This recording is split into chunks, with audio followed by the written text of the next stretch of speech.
Okay. Just going to advise those in the public gallery that they're welcome to use mobile devices as long as they are in airplane mode, and that all devices must be muted. It's not permitted to take photographs or record any part of the meeting. Clerk, are there any apologies? I've one here from Daniel McLaughlin, and potentially one of the members needs to leave a little bit early. Chair, I might also have to leave early. Not a problem. We'll see if we can qualitatively get through the business, and if there's anything outstanding, we'll endeavour. 2 p.m. I mean, until. Yeah. Not a bother. Okay, thank you. Declarations of interest. I'm going to remind members that it's your responsibility to declare any interests under any of the items under discussion today. So does any member have any interest declare in relation to any of today's agenda items? Maybe with the small farm holder, yeah. Thank you. Tom? Executor and owner of a small farm. Thank you. Declan? My sister. Okay, thank you. Members, agenda item 3 is chairperson's business. Item 1, I'd like to thank award-winning Carrick Marina, owned and operated by Mid and East Antrim Borough Council, for hosting us here today.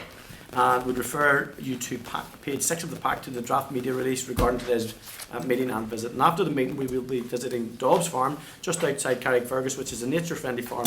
And following that, we will visit Carrick Greengrocers, a community greengrocers supplied by the Dobbs Farm. So thanks to Dobbs Farm and Carrick Greengrocers in that same vein. Members, have you any comments? Are you content for the media release to be published? Thank you, members. Item number 2, I refer you to page 8 of the pact, an invitation to an AI event at Riddle Hall, Queen's University, on Wednesday the 22nd of October. The Chair of the Foundation for Science and Technology, the Right Honourable Lord David Willits, FRS, will facilitate a discussion with a guest panel on AI and the future of work. Have you any comments? Are you content to note and reply as individuals if you're planning to attend? Yeah. Thank you, members. Item number 3, I refer you to page 4 of the table of papers outlining a summary of the committee considerations of bovine TB. As you will recall, last week we considered correspondence from Chris Hazard, MP for Southdown, regarding the impact of bovine tuberculosis on the Southdown farming community, with a request that the committee outline the scrutiny that is undertaken at this time. Are you content with the summary that's in your packs, and are you content to share it with MP Chris Hazard? Yeah, thank you, members. Last week we also considered a correspondence from Kathy Mason, and that was regarding bovine TB as well on the Southdown farm community, and requesting the committee hear evidence from the farms affected. We agreed that we would add this to our forward work plan, and I'd like to bottom that out this morning, if that's okay. In the context that there have been around 65 written and oral questions on bovine tuberculosis since the Assembly resumed in February 2024, I propose that we do speak to farmers affected and have an informal session in the first instance. I suggest that we invite 2 farmers who were present at the meeting at Seaford and 2 farmers put forward by the UFU. And members, if you're agreed with this proposal, we will endeavour to do this before Christmas. We may then decide to do further work in the new year, dependent on what we get back from that informal session. I think that's a fair approach. Are members content with that? Yeah. Yep. Thank you, members. We will agree a date in due course. Item number 4, I refer you to page 7 of the table of papers to an invitation from Outscape to an outline training webinar entitled The Tree Impact of Trails, Measuring Impact with the SROI Toolkit, on Tuesday the 21st of October from 12 o'clock to 1 p.m. via Microsoft Teams. Outscape is a not-for-profit organisation who make it easier for people to responsibly enjoy the outdoors. Have you any comments, or are you content to note and join the webinar if possible? And if you could just alert them as members, that would be great. Item number 5, in relation to the Dilapidation Bill, at our meeting on the 18th of September, we agreed a summary of the bill prepared by the Youth Assembly Secretariat, which was then issued to the Youth Assembly members who are interested in giving us their thoughts to assist our scrutiny. Plans are now in place to meet some members of the Youth Assembly on Tuesday the 14th of October, online on MS Teams at 6:30 p.m. The clerk will be meeting with the Youth Assembly Secretariat on Monday to finalise the details of the event, which will then be provided to the committee. So members, have you any comments, or are you content to note and join the meeting if available, and a link will be sent in due course? Brilliant, thank you. Agenda item 4, guys, is the minutes of the meeting on the 25th of September. I refer you to the draft minutes from our meeting dated the 25th of September, which start at page 12 of your pack.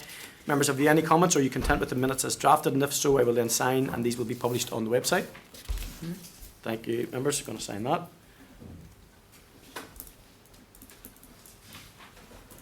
Okay, thank you. Agenda item 5 is matters arising. I refer you to the pack page 26-29 for a response from the Minister dated the 26th of September in reply to our letter requesting detail regarding the collaboration between DAERA and the Department for Infrastructure, DFI, on the A5 Western Transport Corridor. Members, the response states that DAERA remains committed to working collaboratively with DFI and will provide any information they require in relation to vested land and any associated compensation. The Minister reiterates that this remains solely the responsibility of DFI.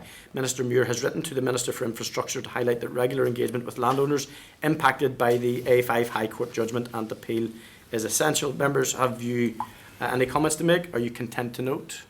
Yeah, it's just a wee bit disappointing, Chair, that the Minister Department hasn't come back and responded to the issue with regards as to why, which was in the letter that was sent from the committee here, as to why DAERA applied for intervention to the DFI's appeal. And that's not answered in the letter at all. And the other issue, while the Minister is saying that he's working with the Department of DFI for, negotiation with the farmers or information to the farmers, the Department of Agriculture aren't doing that on their own basis. They're doing it through the DFI, and therefore, there's so many farmers that are affected.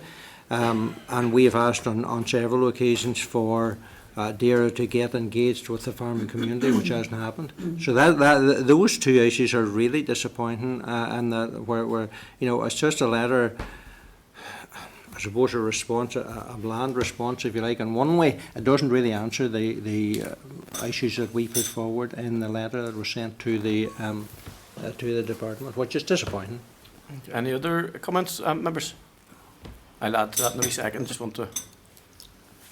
Yeah, I take your point, Tom, and I think you're absolutely right. I think the purpose of the letter and the first conversation that we had in regard to this was to establish the Minister's intent in regard to the application that he's made, which is absolutely fine, by the way. It's just great, better understanding. We obviously, as a committee, have to be aware that there is this is under judicial oversight at the moment. So, but as a committee, pertaining to these matters, I think that's something that I'd like a bit more clarity on. And the other thing that I'd just point out is, and you're aware of this because we've all been informed of this, is the scrutiny by, for instance, the committee chairs group at committee, or I think it's AERC or is it procedures, are looking at the interdepartmental working and the failure to do that, and that's kind of AERC, yeah, and that's what this is about. And unfortunately, in the Minister's response, the statement that says this is a matter for DFI, and I'm thinking, from my perspective, I'm thinking, well, I'm not sure that it is, and it's that dearth of interdepartmental responsibility. And I understand that the overall responsibility lies with DFI, by the way, but there is an onus on our Minister pertaining to this committee to be looking after rural dwellers, and it's not just farmers. There are landowners there that are affected. Yes, Declan? Yeah. See, just in relation to the matters which do relate to DAERA, I think it's important that they're addressed, because I know there at any meetings, we've done the joint meeting with the Infrastructure Committee, there's very specific DAERA matters that were outstanding, things like what happens if herds are closed, what's the situation with entitlements, and like the department's role in the sustainable agriculture policy, farming with nature and things like that there. So I think that, okay, this is highlighting DFI's overall responsibility, but there are very specific DAERA matters which I think needs to be also ensure that they're being addressed, because they were flagged with us at that joint meeting. They've been flagged at the joint meeting. They've also been flagged by constituents with me, and I'm sure with you guys too, because the letter from the DFI wasn't indicative of whether the land was going to be vested again. So it's that, as I've referred to, as the hokey cokey. So where people are, the questions that they're asking is, do they then include that land in their wider schemes, in the single farm homes, and all of the all of those things that are pertaining. So there's uncertainty there. Michelle, did you want to come in? It was really just to, Declan has really said what I wanted to say just with regards to specific matters, but I think if we're going back, I think we have to say how disappointed we are in the fact that he's basically dodged the question. But I think he does need to give us more information with regards to basis for his intervention, which he hasn't done. Yeah. Anything else, guys? I think it's pretty substantive.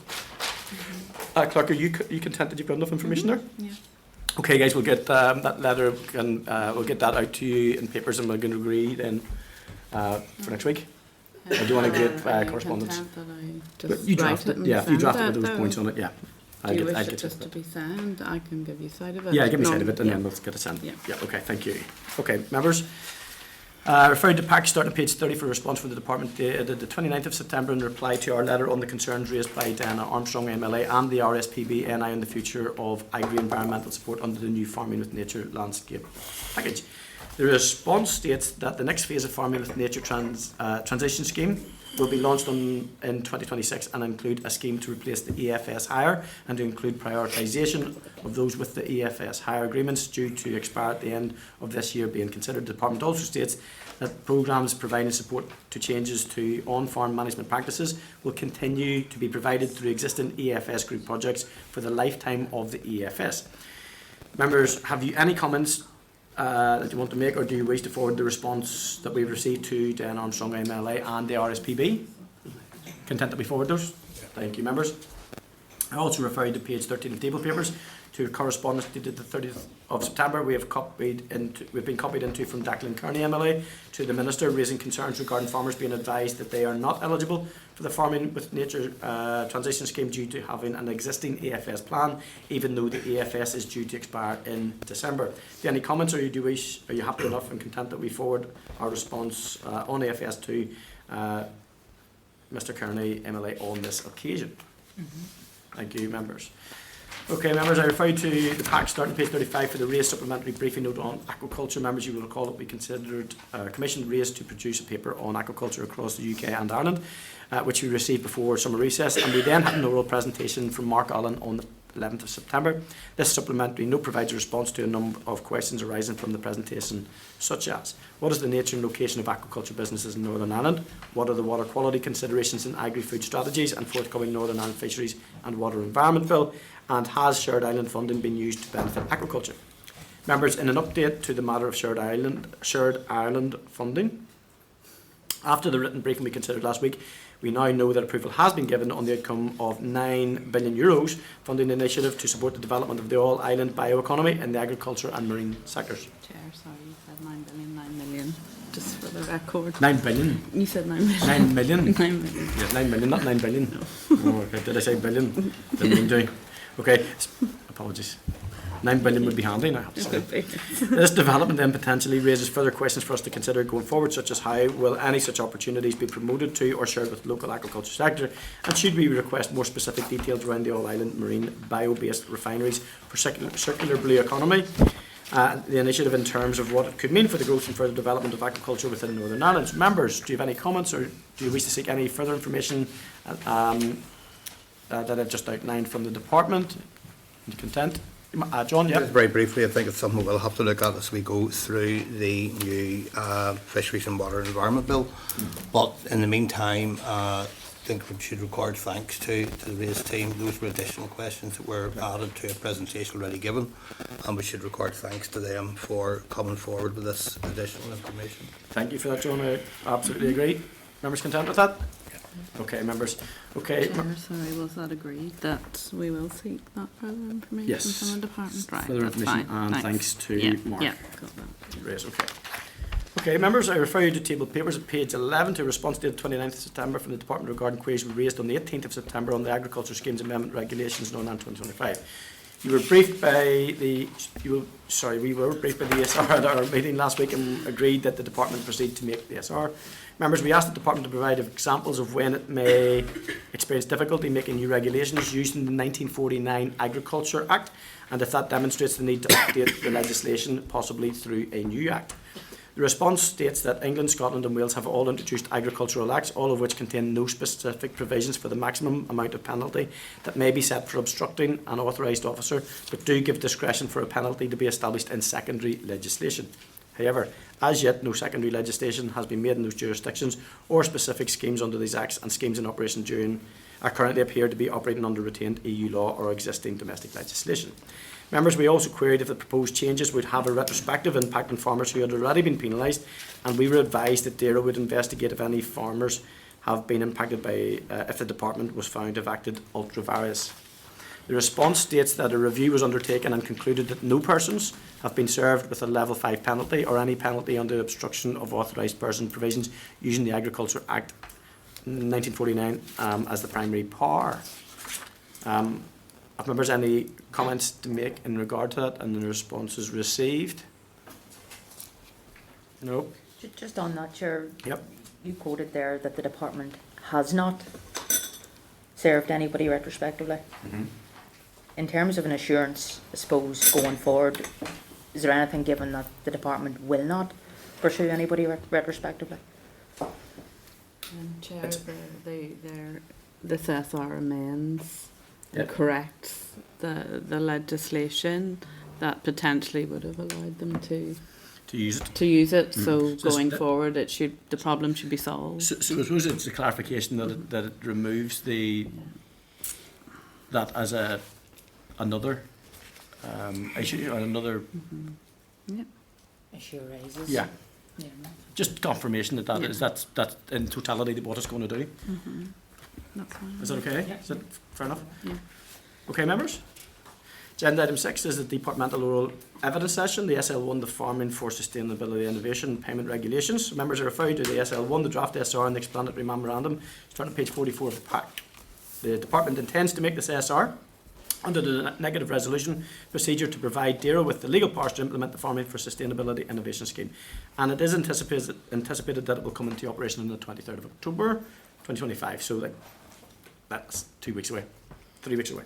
You will recall that we considered a written briefing on this matter at our meeting on the 3rd of July.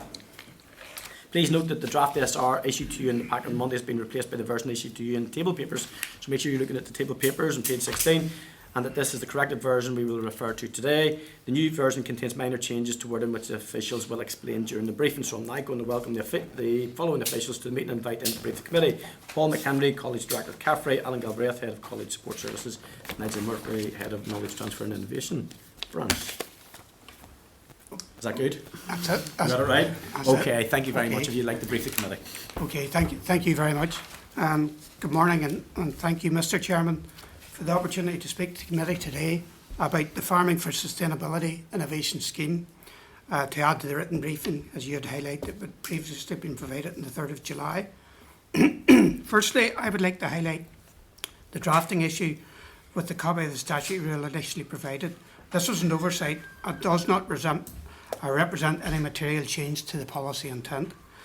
The regulations previously provided made reference to international innovation visits to venues outside the United Kingdom.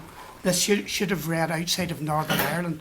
So we want to be able to open up those international innovation visits to other parts of the UK. So that was the change. The innovation scheme as proposed by DAERA is to assist in investigating, developing and implementing innovation solutions on Northern Ireland farms.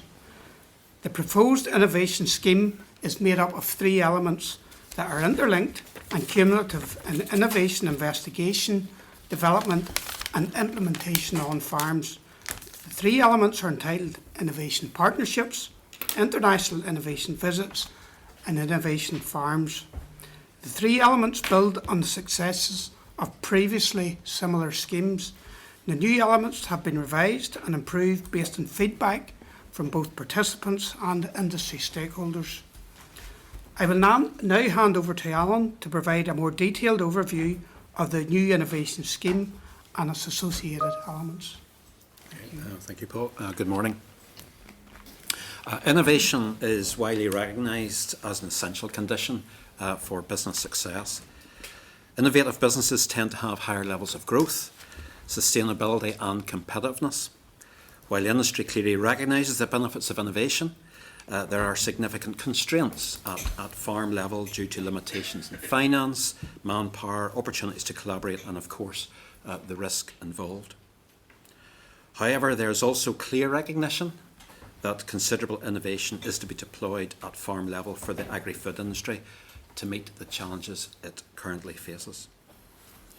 In the previous NI-RDP, DAERA developed and delivered a range of schemes to encourage the adoption of innovative practices. These schemes were highly valued by the industry. The proposed new schemes, as Paul has said, aims to build on the success and has incorporated the lessons learned.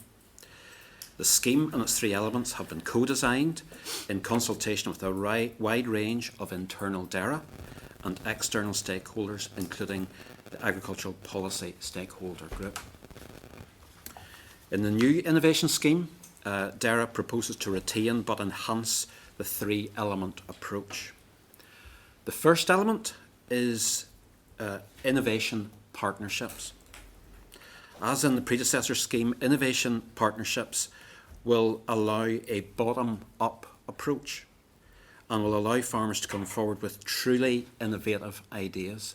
This is about generating innovation. Farmers will be encouraged to link with industry experts, with academics or researchers to solve the particular problem or issue. They will receive up to £150,000 to investigate their issue, and will have access to a further fund of £40,000 per group for potential capital works. The previous scheme was well received and indicated there was considerable appetite for this approach. So it was proposed to have 35 Year 3 partnerships over the next 5-year period. The second element is international innovation visits. As in the predecessor scheme, it is proposed that participating farmers will have the opportunity to visit farms in other countries to explore, again, really innovative solutions, innovations that cannot be found in Northern Ireland. This new scheme will facilitate visits across the world, not just Europe. All the trips will be organised by CAFRE. The costs associated with travel outside of NI and accommodation will be paid for. In the new scheme, farmers who have been on the visit will benefit from the support of CAFRE technologists and will meet with their fellow participants after the visit to assess the opportunities and barriers in implementing the solution on their own farms. If required, it is proposed the scheme will also cover the costs of expertise to help farmers implement the solution, and findings from these visits will be shared with the wider industry, disseminating the findings of the innovation further. The objective is to deliver 10 unique international study visits in each year of the 5 years, and to give 150 farmers per year the opportunity to investigate innovative practices across the world. And then the third element is innovation farms. This is a network of innovative farms designed to let farmers experience innovation that could be seen within Northern Ireland, but which have not been widely adopted. As in the previous scheme, it is proposed the host farmer will receive a hosting payment for each visit of £786 per visit. This payment is to compensate the farmer for their time, preparing and sharing of their farm data, and preparation of their farm for each visit. The scheme will be enhanced by bringing the host farmers into a group which will be supported again by CAFRE technologists, through which they will be provided with the latest research input and also given priority access to the international innovation visits when appropriate.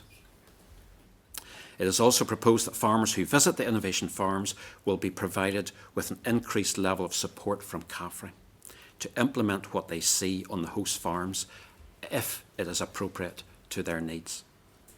They then can decide if the innovation is suitable for implementation on their own farms. And the aim is to develop a network of 50 innovation farms by the end of the 5 years. So in summary, this scheme will, through these three elements, provide a range of interventions to consider, develop, assess and implement innovative solutions on farms to meet the significant challenges facing the industry today. It is anticipated that this scheme will be well received by the industry. And now I'm going to pass over to Nigel, who will talk briefly on the statutory rule. Okay, good morning everyone. We're using the 1949 Agriculture Act to give us the legal powers to deliver the scheme that Alan has outlined. The Department Solicitor's Office has advised us that under this Act, the innovation partnership element does not require a statutory rule with sufficient powers there. So the statutory rule which you're considering today provides for payments to be made by the department to eligible farm business who are selected as innovation farms and who host visits. The rate of payment, which Alan outlined, £786 per hosted visit, is the same as the hosting payment which is made to farmers who host visits under our knowledge schemes, such as business sustainability groups. And the purpose of the money is to compensate host farmers for the time preparing their farm, collating the information they're going to present about the innovations that they're demonstrating, speaking to the group, and the use of their farm facilities. The statutory rule also sets out the eligibility criteria for those who are hosts. They must be a member of the farm business or be an employee of the business who's over 18 years of age and employed for at least 16 hours per week by that business. This ensures that they have a good practical understanding of the business when they're speaking to visitors. The same eligibility criteria also applies to those who travel outside of Northern Ireland to investigate innovative solutions. This ensures that they can apply what they've learnt to their own farm situation when they go back again. It's worth noting that when travelling outside of Northern Ireland, the scheme covers all the costs of travel, accommodation and meals, and these are paid directly by the department. So there's no direct payments to the farmers, but it also ensures that the farmer is not out of pocket whenever they're away. Thank you. Back to Paul. Okay, thanks very much for listening to us this morning, and we're now happy to take any questions. Brilliant. Thank you so much for that. Forgive me if I'm missing this, but and I think you picked out the purpose of the SR isn't for the totality of this scheme, because much of it's covered under the 1949 legislation. So the bit that isn't in the SR, possibly doesn't need to be, is the innovation partnership. Doesn't seem to be detailed in the SR. That's the advice that we were given, is that we have sufficient powers. It's an administrative scheme. Okay.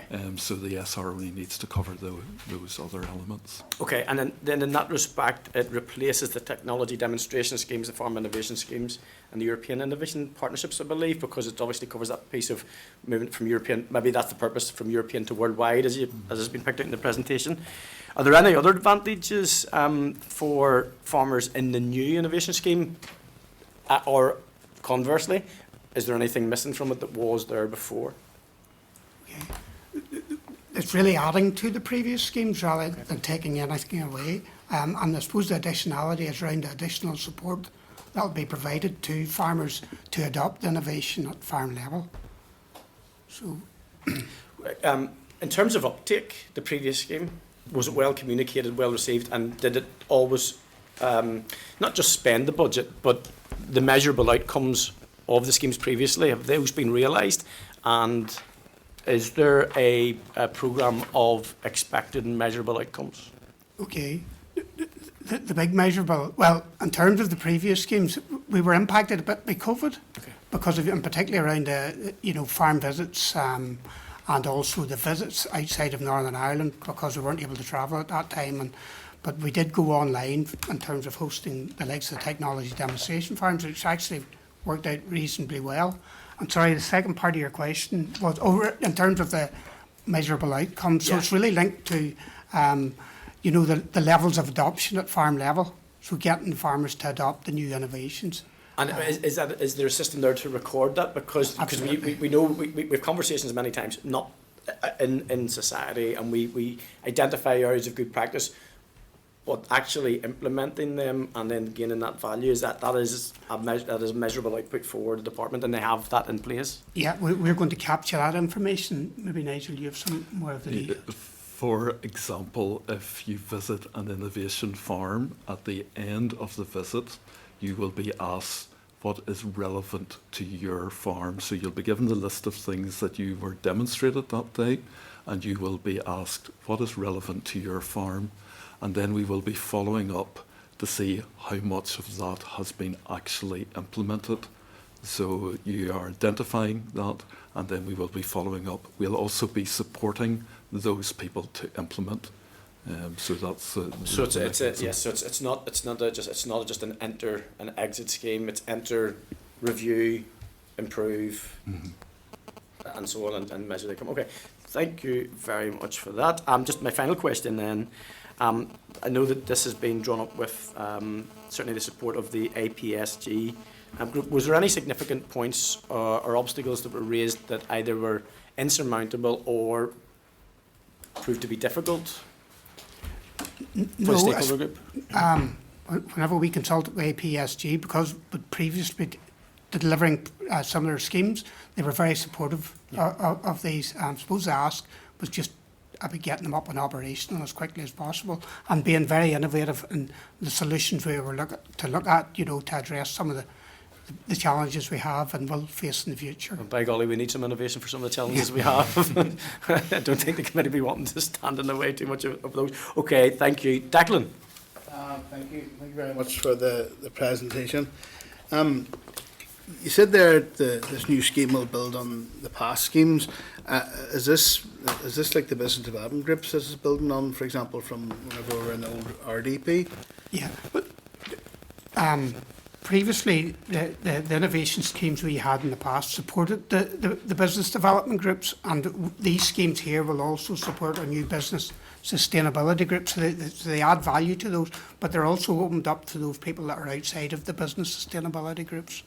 And it'll add to the knowledge that we are transferring to businesses, because you're linking into the most up-to-date research, which then transfers into innovation. So you're coming out with new ideas that farmers have never heard about before. So, and obviously there's lots of knowledge and expertise already out there through groups like AgriSearch, for example. So, are you collaborating with other groups as well? Oh, we do, absolutely, and we'll be working with all the key industry stakeholders to look at what are the innovations that we need to look at, to address the challenges.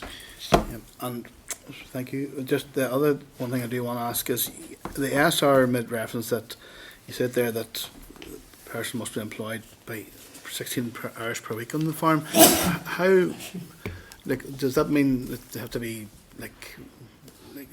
16 hours a week? Because a lot of farmers that I represent, they're part-time farmers, farmers who maybe work on building sites during the day, but they're on the farm at 5 o'clock in the morning, and as soon as they come home in the evening time. Where does those farmers fit? Okay. Yeah, so if they're members of that farm business, they're included. So it's only those that are employed by a farm business that are not members of the business that you're talking about. And what we'd be asking is that it's so that they can implement it is the purpose of this. So what we'd be asking the owner of that business just to confirm that they are employed by that business before they head off, say, on a international innovation visit, and so that they have the opportunity to apply what they have learnt to that business.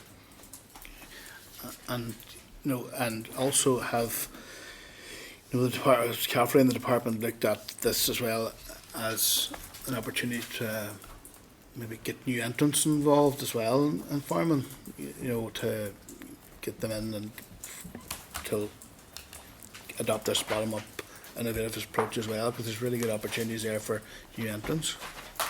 Yeah, people that are new to the industry, it's very much open to category 1, category 2 farm businesses. Should really capture everybody out there that has a farm business. So it would be very much everybody will have the opportunity to join. Yeah. Well, and I suppose the other thing is, you said there that the department then will effectively follow up with the farmer to see how they implemented the learning on farm. How will that be achieved, or will there be like a penalty involved for a farmer who hasn't implemented learning, or what? How will that be achieved? No, there'll be no penalties involved in this. Yeah. I suppose this is one of the key things learning from our previous programme, Yeah. where we needed. It was fine taking the people away to look at the new innovation, but there's a wee bit of a gap there whenever they come back about how to actually implement Yeah. this in my own farm on a practical level. So that's where we will be putting in that CAFRE support Yes. for the implementation piece. Aye, so there'll be ongoing mentoring and support Absolutely. from CAFRE till, yeah. You know, that was one of the lessons learned from the old one. Yeah. Sorry, I should say this is very welcome initiative, by the way, so Thank you. well done, and hopefully it'll succeed in its objectives. Thank you. Thank you. Thank you, Declan. Michelle? Thank you, Chair, and thank you for the presentation. And again, like previous speakers, I'm very positive. Be glad to hear about this particular scheme. Thank you.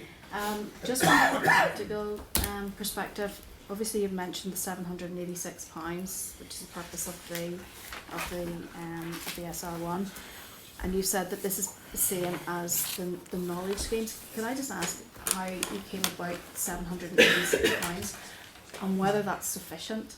And I have a couple of questions as to why I think it may not be.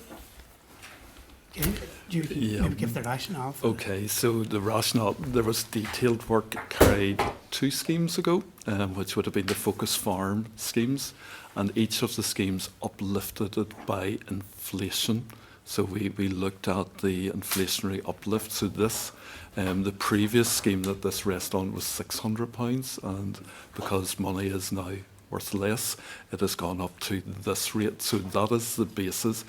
Every farm is quite different in terms of the requirements, but administratively it's much easier to administer a standard rate and everybody been treated the same. So that was how it was calculated. There's quite detailed calculations sitting behind the original figures.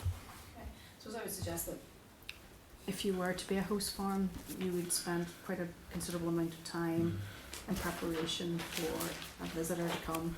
And I suppose it's like someone visiting your house, you'll be going into all sorts of corners that you probably wouldn't have normally, but a tremendous amount of time will be spent on the preparation. Does that also include, or is there an expectation of hospitality to be part of that? Because I know any farms that I have visited, they are incredibly generous and they'll be quite a spread. And if you are having maybe 40 visitors coming or more, you know, that could be quite, I know that some of the groups may be much smaller, but there's still quite a cost associated with that. Yeah, well, I suppose that's up to the individual farmers, but they all do, and you're right, they do like to provide that, you know, that service, but That's not an expectation. oh, no, absolutely not. But they do like to, you know, and it just varies from farm to farm. Some it's a cup of tea or a cup of coffee, some others provide a bit more. And in fact, I have to say in the previous business development groups, there was a range and there nearly a wee bit of competition between the hosts and what they were providing. But it's not something we cover. We don't cover hospitality. And obviously, if there are issues in relation to biosecurity or health and safety reasons, they have to find an alternative venue. What does an alternative venue look like? What's the expectation with regards to that? If there's a biosecurity, so it can be an hotel or somewhere close by. The farm can actually, or the host farmer can even go out to a group and meet with that group and go through the details of their farm using a presentation. That has happened in the past. And would it be the farmer then who would have to pay for the hotel, for example? Yeah, but Because it will vary, I suppose, again, costs with regards to hotel accommodation. yeah, there's a range there. You know, someone might even use local community centres. You know, it doesn't have to be a hotel. The key thing is that if the proper insurance liability in place in case somebody actually get injured, that's all that we request.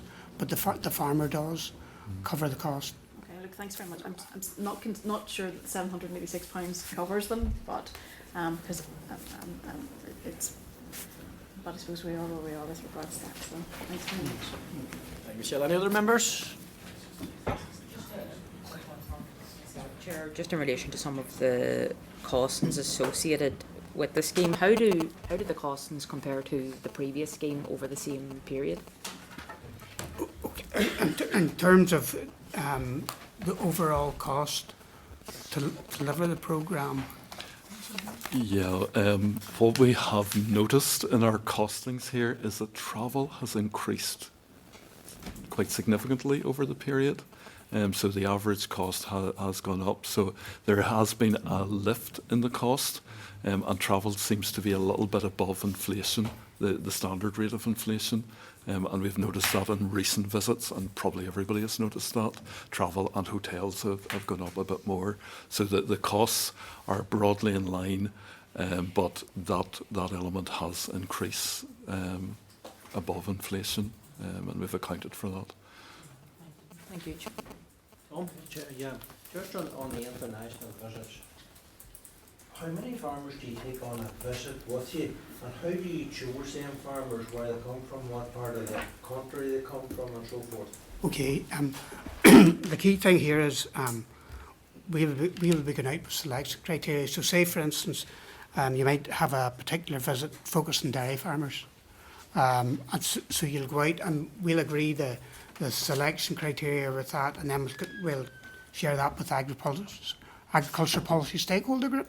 So you'll have different weightings for different, criteria within that. We haven't actually got to that point just of agreeing, what those will be. But the farmers will be able to apply from across Northern Ireland, and it's a total of 15 farmers we take in a group, because I suppose based on our experience of group facilitation, once you go much above that level, you don't get the same level of interaction between the farmers. So that's why we set the level. And if you have a group, and for instance you're taking a group for dairy in a sense, and you only take 15, but for example you have 25, how do you choose the 15 out of the 25? Okay, but you'll have different criteria with different weightings on it. So we just have to decide, what the particular theme is or innovation that we're going to look at, and then see who will it be most applicable to, and then target our weightings based on those individuals.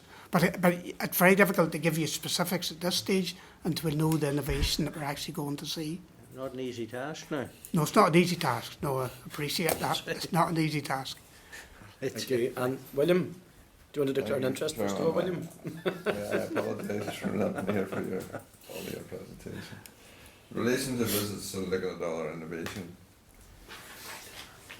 I'm a farmer myself. That's a good one. It's very difficult to ascertain one visit, one look. They're going to get guidance from the department in relation to the best technologies that they see. It's not a decision you can go out and do a visit and say that's for me without some sort of guidance. Absolutely, because, and again, that's a lesson that we learned from the previous programme. It's fine going to look at the innovation.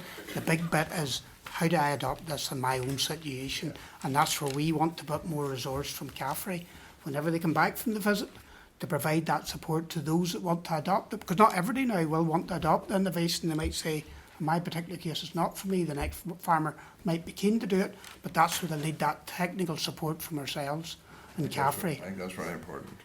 To be able to support the individual and the farmer. There will be different technologies and different views and things, and it's very difficult for the farmer to weigh up which is the best for him to. Absolutely, absolutely. And I should say in advance of any visit, our CAFRE technologists will be looking at the innovation before they go, because you could find that it's not relevant. You take a group of people away and it's not relevant to the group. But to safeguard that and to safeguard the investment, our CAFRE technologists will be carrying out an independent review of the innovation before we go that is applicable to Northern Ireland farmers. That'll be important, yeah. Okay, thank you. Just one other thing. How do you measure the value of the visits that you do, of these international visits? How do you measure the value of them? The uptake of adoption. So the level of adoption, the number of people that have actually adopted the innovation. Okay. Just a very final point on Tom's point, because I think it's a good one. Is there a system then for feedback appraisal? And I don't mean a happy sheet, because back in my day, where I used to work, we used to do what we call the happy sheet. So the happy sheet system work. Is there a process of qualitative appraisal from the stakeholders who undertake the work? Absolutely. So, Nigel, do you want?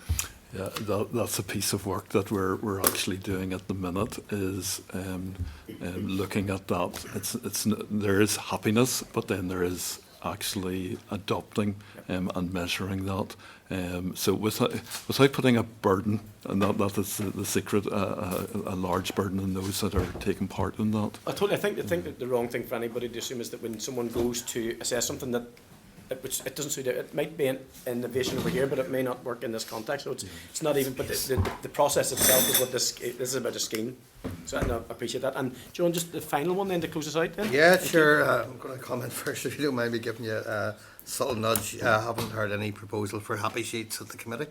I have a special one for you, John. I meant for others. Chair, we've got into this review thing, and I was going to ask a question. Can I ask you? Some of it's been answered by what Tom and the chair asked there, but the review, the setting for the review, done by the department or done by a policy stakeholder group, or by both? Sorry, Any John. review of progress or success or any of those things, is that done by the policy stakeholder group or the department, or? Well, John, it'll all be managed by the department, but we might seek others to support that. So we'll be working closely with AFB to carry out an evaluation of the programme, and we'll also be doing some ourselves as well. And we'll also, be doing annual feedback from participants as well, producing reports in the back of that. So Fair enough. Thank you, Chair. be a combination, really. Okay, members, are we content then? Yep. Okay, thank you very much. The officials and members, are you agreed that the department proceeds to make the SR, and we will then consider it in due course subject to the ESR report? Content? Thank you. Okay. Thank you very much, members. Thank you. Thank you very much. Thanks very much. Okay, members, agenda item 7 is the SL1, the Farm Sustainability Standard Regulations Northern Ireland 2025. Refer you to the SL1, the draft SR and the explanatory memorandum starting at page 55 of your pack. The department intends to make this SR under the negative resolution procedure to replace the current cross-compliant arrangements with the new farm sustainability standards and associated penalty regime from the 1st of January 2026. So I'm going to welcome them, even though they'll be in the door any second now. So who we will have are Anna Campbell, who is the Acting Director of Agriculture and Environmental Schemes Division, Gregor Kerr, the Programme Director at Future Implementation Unit, FIU, and Aidan McEvoy, Head of Controls and Assurance Branch, and also Denise Phillips, the Head of the FIU Policy Branch. Good morning, guys. How are you doing? Good. I've done your names, so I'm not going to do them again, okay? So, once you guys get settled, please feel free to brief the committee, and then we'll take some questions at the end, if that's okay. Thank you very much. Thanks very much, Mr. Chairman. Thanks very much, committee, for the opportunity to brief you this morning on the draft SR and SL1 for Farm Sustainability Standards Regulations Northern Ireland 2025, which we intend to lay through negative resolution. So the purpose of this morning's briefing is to outline to the committee what the department believes the standards and penalty matrix will achieve and what they will mean for farmers. So through their application, the farm sustainability standards seek to ensure that farm businesses observe minimum standards in order to receive subsidy payments without reduction.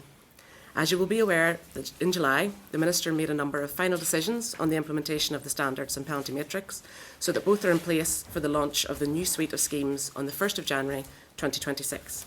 So these decisions included that the penalty regime will apply to all schemes, a clean break from cross-compliance in respect of repeated breaches, to retain the ability to apply cross-compliance penalties in respect of breaches which occurred prior to the 1st of January 26. That mandatory training in the event of a breach will be completed in advance of payment being made, and to mitigation in the event of landscape feature removal without prior permission. It is worth repeating that the standards have been devised so that a farmer taking reasonable care should have little difficulty in meeting them. They are minimum standards and are not intended to be excessive or onerous. In general, in developing the standards, the department has analysed the results of the Future Agricultural Policy Proposals consultation, taken on board industry comments, acted on lessons learned from the current cross-compliance regime, which has resulted in the department designing out issues such as the perceived unfairness of cross-compliance. We have achieved this through development of a matrix which recognises improvement and does not simply take a formulaic approach. We've also removed unnecessary and duplicated requirements on the protection of waters from pollution, food and feed law, and unauthorised abstraction of water from designated watercourses. These will still be controlled, but outside the Farm Sustainability Standards regime. The new standards and penalty matrix may not be seen as perfect by everyone. However, we believe they offer significant improvements on the system currently in place. The standards are more relevant to Northern Ireland agriculture and its environment than cross-compliance in that they are targeted to local issues.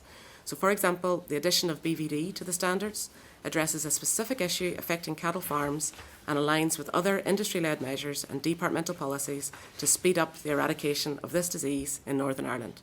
This will result in better animal welfare, reduced antibiotic usage and higher productivity on beef and dairy farms. The standards will promote good farm management practices, encourage responsible stewardship and complement the regulations that protect the environment, animal and human health and animal welfare. When measuring the success of the new standards and penalty matrix, the Department wants to see a significant reduction in the number of non-compliances and repeat breaches. In essence, the Department wishes to see farm businesses farm in line with the standards. The penalty matrix is more proportionate than under cross-compliance.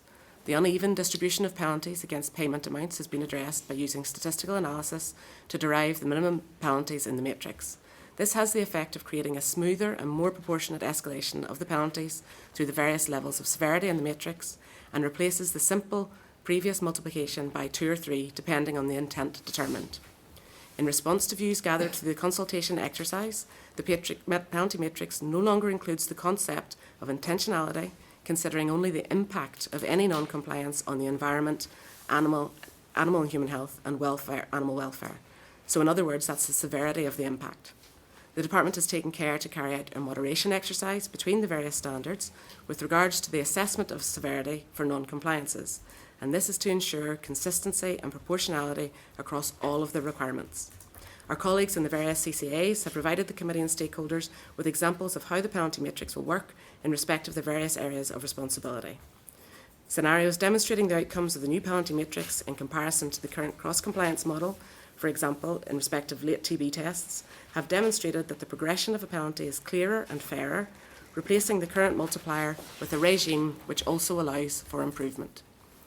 It's important to stress that education is at the heart of supporting farm businesses across the Sustainable Agriculture Programme. We want to help farmers to comply with the standards and not to punish them. In a significant change of approach, the Department is seeking to change behaviours through proactive communications along with improved support, guidance and training to farmers in the new regime. This will include the introduction of a guidance letter, which will let farmers know what they need to do to ensure compliance. Letters will inform the farmer of the nature of the breach and what they should do to improve and meet that standard. We will introduce participation in mandatory, standard-specific online training following a breach to minimise repeat breaches. One of the key benefits of the new standards is the flexibility to make change and meet emerging needs in agriculture and environment or in the response to analysis of breach data. A focused review of the standards is expected to be undertaken in 2028, but please be assured that future changes to the overarching standards or the penalty matrix will be available for scrutiny by the committee. To summarise, the Department considers that the standards reflect the current environment, animal and human health and animal welfare issues in Northern Ireland. They are more relevant to Northern Ireland with unnecessary requirements having been stripped out. They can be changed in response to emerging issues and there will be opportunities to review their operation and impact and adjust them accordingly. The matrix is simpler. We've removed the complexity of the current regime by discarding factors such as permanence, on-farm, off-farm extent, and the intentional and negligent factor. In the development of standards and penalty matrix, we've shared more detail with stakeholders that's been made available in the past. We've taken that feedback on board and believe this has resulted in a set of standards that are more relevant to Northern Ireland and a penalty matrix which is more proportionate, and these will underpin the integrity of the Northern Ireland agri-food industry. My colleagues and I are happy to answer questions that the committee may have today. Thank you very much. I was just reading through the part 2, really, which is the further detail on the requirements. It would nearly put me off buying a farm if I was going to buy one. It's a lot of responsibility, but I do get the value of it: the protection of soil, water, biodiversity, animal welfare. In particular, in that section, apart from the BVD that you pointed to, which is the bovine diarrhea, has there been any changes or additions to that part of the regulation? Any other changes? Nothing of significance. Nothing of significance, or nothing other than the BVD? So great efforts have been made to ensure that we have maintained elements of the previous regime, Yes. as long as they meet the environment, animal and human health or animal welfare standards.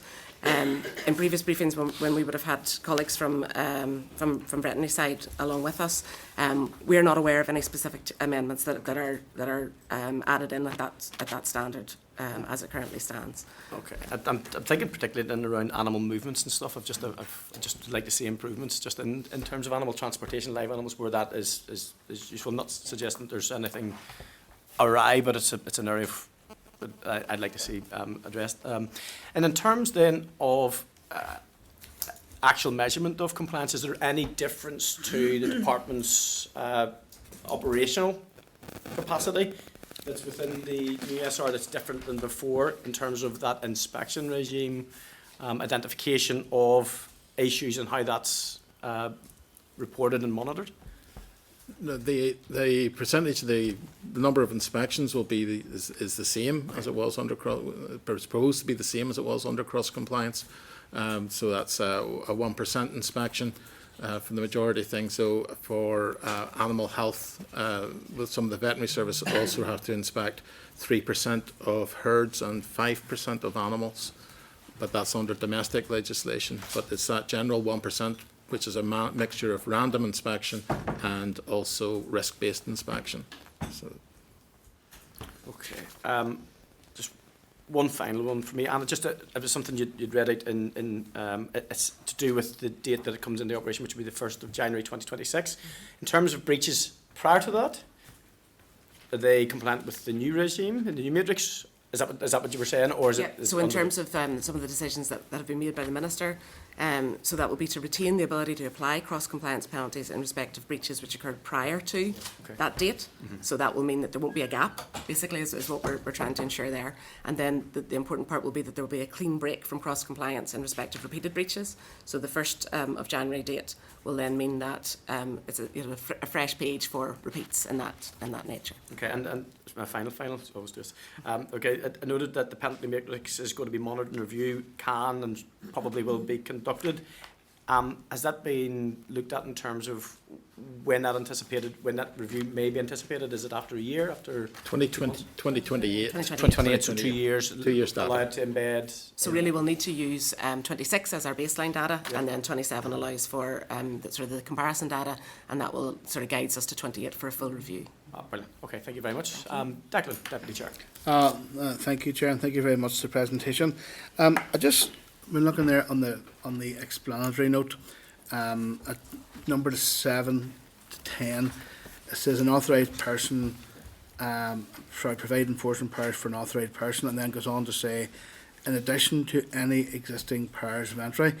So does the authorised person referred to already had powers? So this regulation gives them more powers. So what would be the additional powers? These are essentially the same. It's essentially the same. It's to make sure that the authorised person, in relation to any of the schemes which require farm sustainability standards to be applied, can enter to inspect on the basis of that scheme. And the definition of the authorised person hasn't changed. Yeah. So these powers are in addition to any existing powers. That would be those powers that are listed in the warrant cards. Yeah. So the powers that are there at the moment are set out on a card which the authorised person has to have.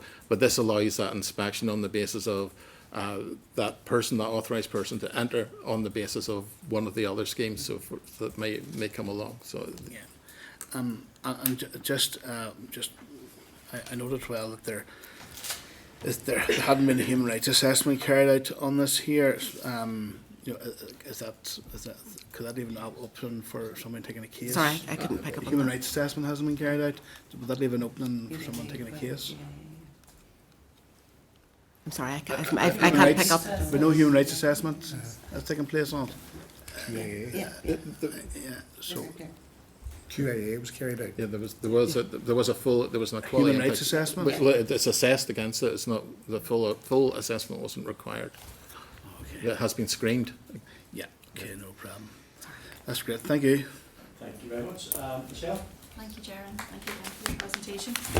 Just in relation to the whole issue around consultation, I know that whenever this was previously presented to us, I'd asked about whether this was still a policy and development, and whether there was a possibility of further consultation.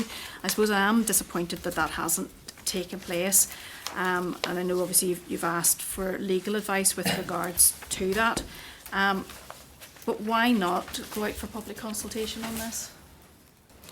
So the work that we've done to date on the process has been in light of the original consultation, in terms of what elements that we has been highlighted throughout that consultation for us to kind of focus our attentions on. We have continued to have very close engagement with the stakeholder group as we've gone through the process, and we've utilised those opportunities to actually take on board an awful lot of feedback. I think they've been considerably informed by that, so the process has been particularly useful, and we haven't received indications that actually that they're not content with the direction of travel. We know that this is something that we have to get a balance right, that not everybody will like every part of it, but we really believe that we've landed where the balance is right, and the ability that we have to reflect and change and address as we do assessments throughout their implementation will allow us to make changes if that's what's required, and we will take that feedback absolutely on board through that process. Okay, I think my preference probably would have been that it went out for further consultation, but you have said about the APSG and that it has been presented on a number of occasions to them for consideration and comment. Does that mean that they are in agreement with it? Because that's not what that says. Are they in agreement with these proposals? At the point that we are, at this point when we've taken final decisions to minister, there are no outstanding areas of disagreement. So just as I've said in the opening statement, everyone will not like every single part of this, but we've made considerable improvements in how the process works, and in making it much more specific to Northern Ireland. And at this point, that's where we've landed with the stakeholder group. So there's no points of disagreement when we've taken these through to final decision. Okay, and if we look then at Schedule 1 and Part 1, and the first aspect of that, the amendment of the horizontal regulations, and you have substituted severity, it's in place of severity, extent and permanence. Can you talk me through the rationale for that, for removing extent and permanence? That was to actually simplify the process. So the assessment previously under the current cross compliance regime is that an inspector will look at the intent, the extent, whether it's on farm or off farm, the permanence, whether it's permanent or rectifiable. So all those aspects in the round. So with a view to simplifying this, the way forward was decided to be on the impact of that breach, so the consequence of that breach. So with those elements have been taken out of the equation. So they have been removed, although if there was an incident that was seen as severe in the moment, but yet the extent and the permanence wasn't longer lasting, that would still be taken into consideration? That would be the impact. That would be the impact, as opposed to, okay, so that would still be remain there. And then if we move then to the same one, B to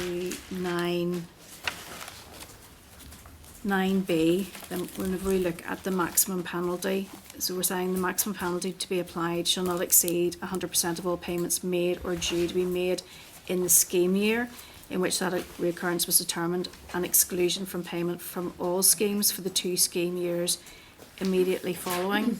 I mean, that in itself is quite a severe penalty, isn't it? But it has to be remembered that these are the very high severity or impact penalties. The provision for exclusion from the scheme was always there.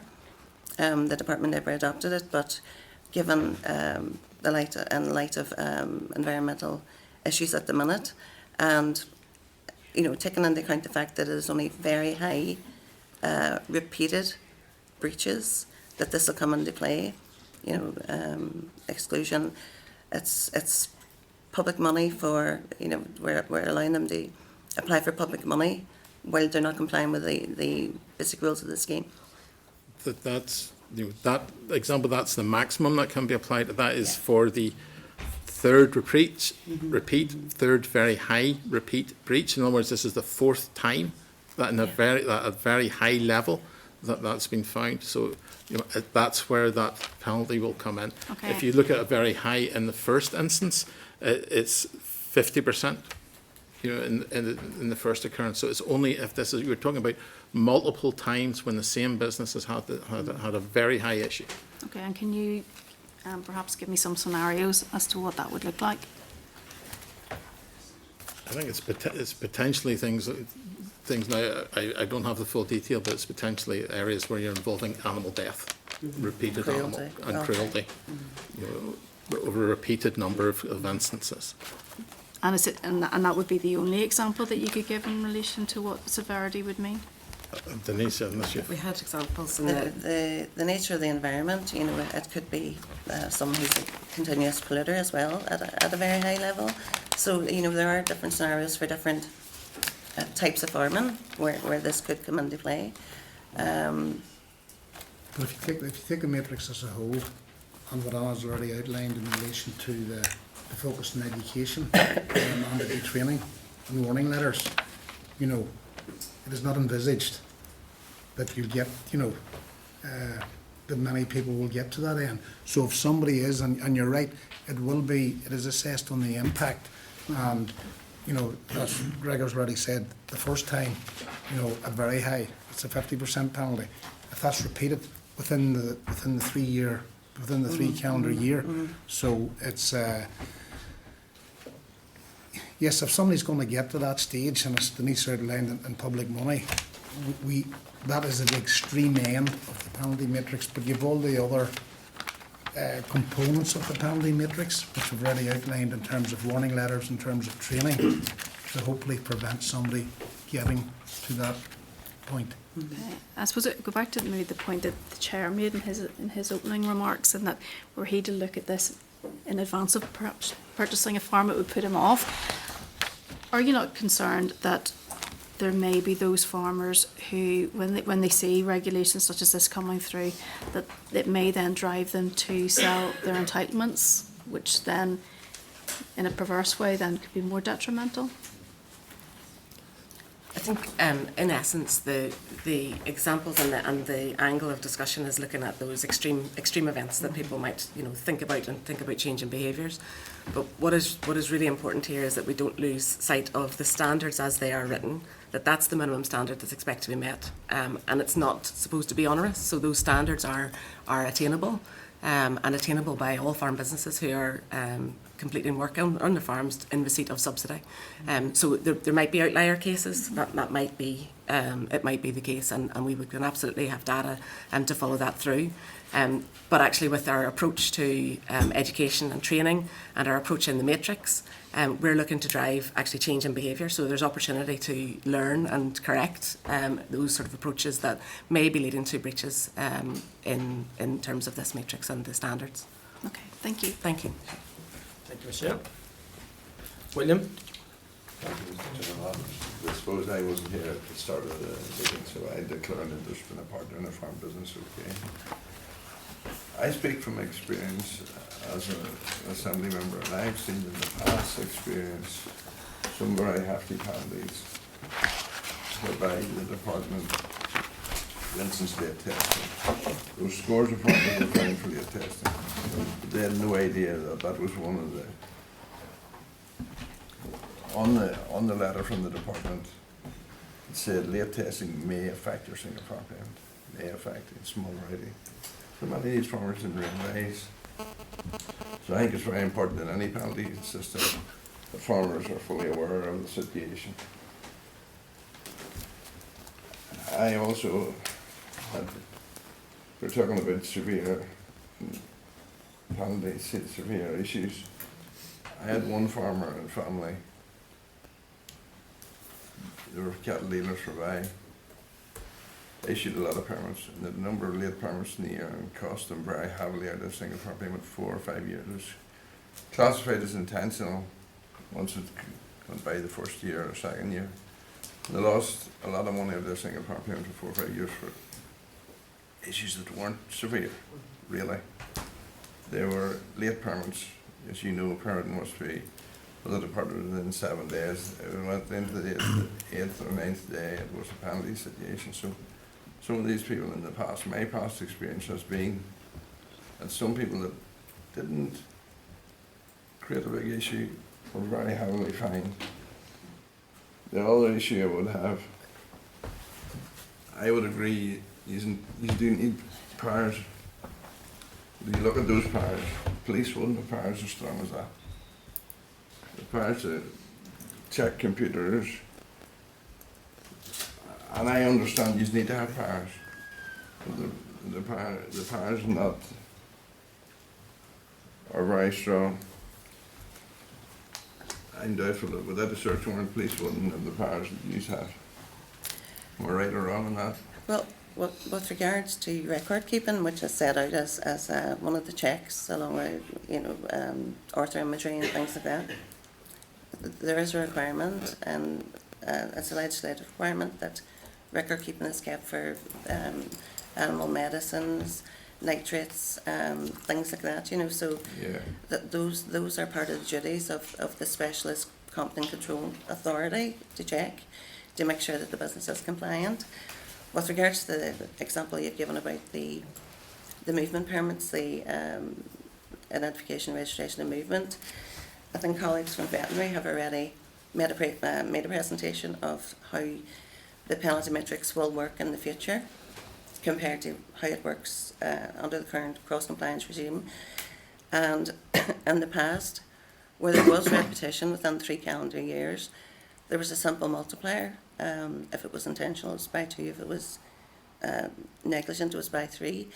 That's all gone now, and there is progression through the penalty metrics, but that also rewards where there is a reoccurrence, but at a lesser level, which was never taken into consideration before.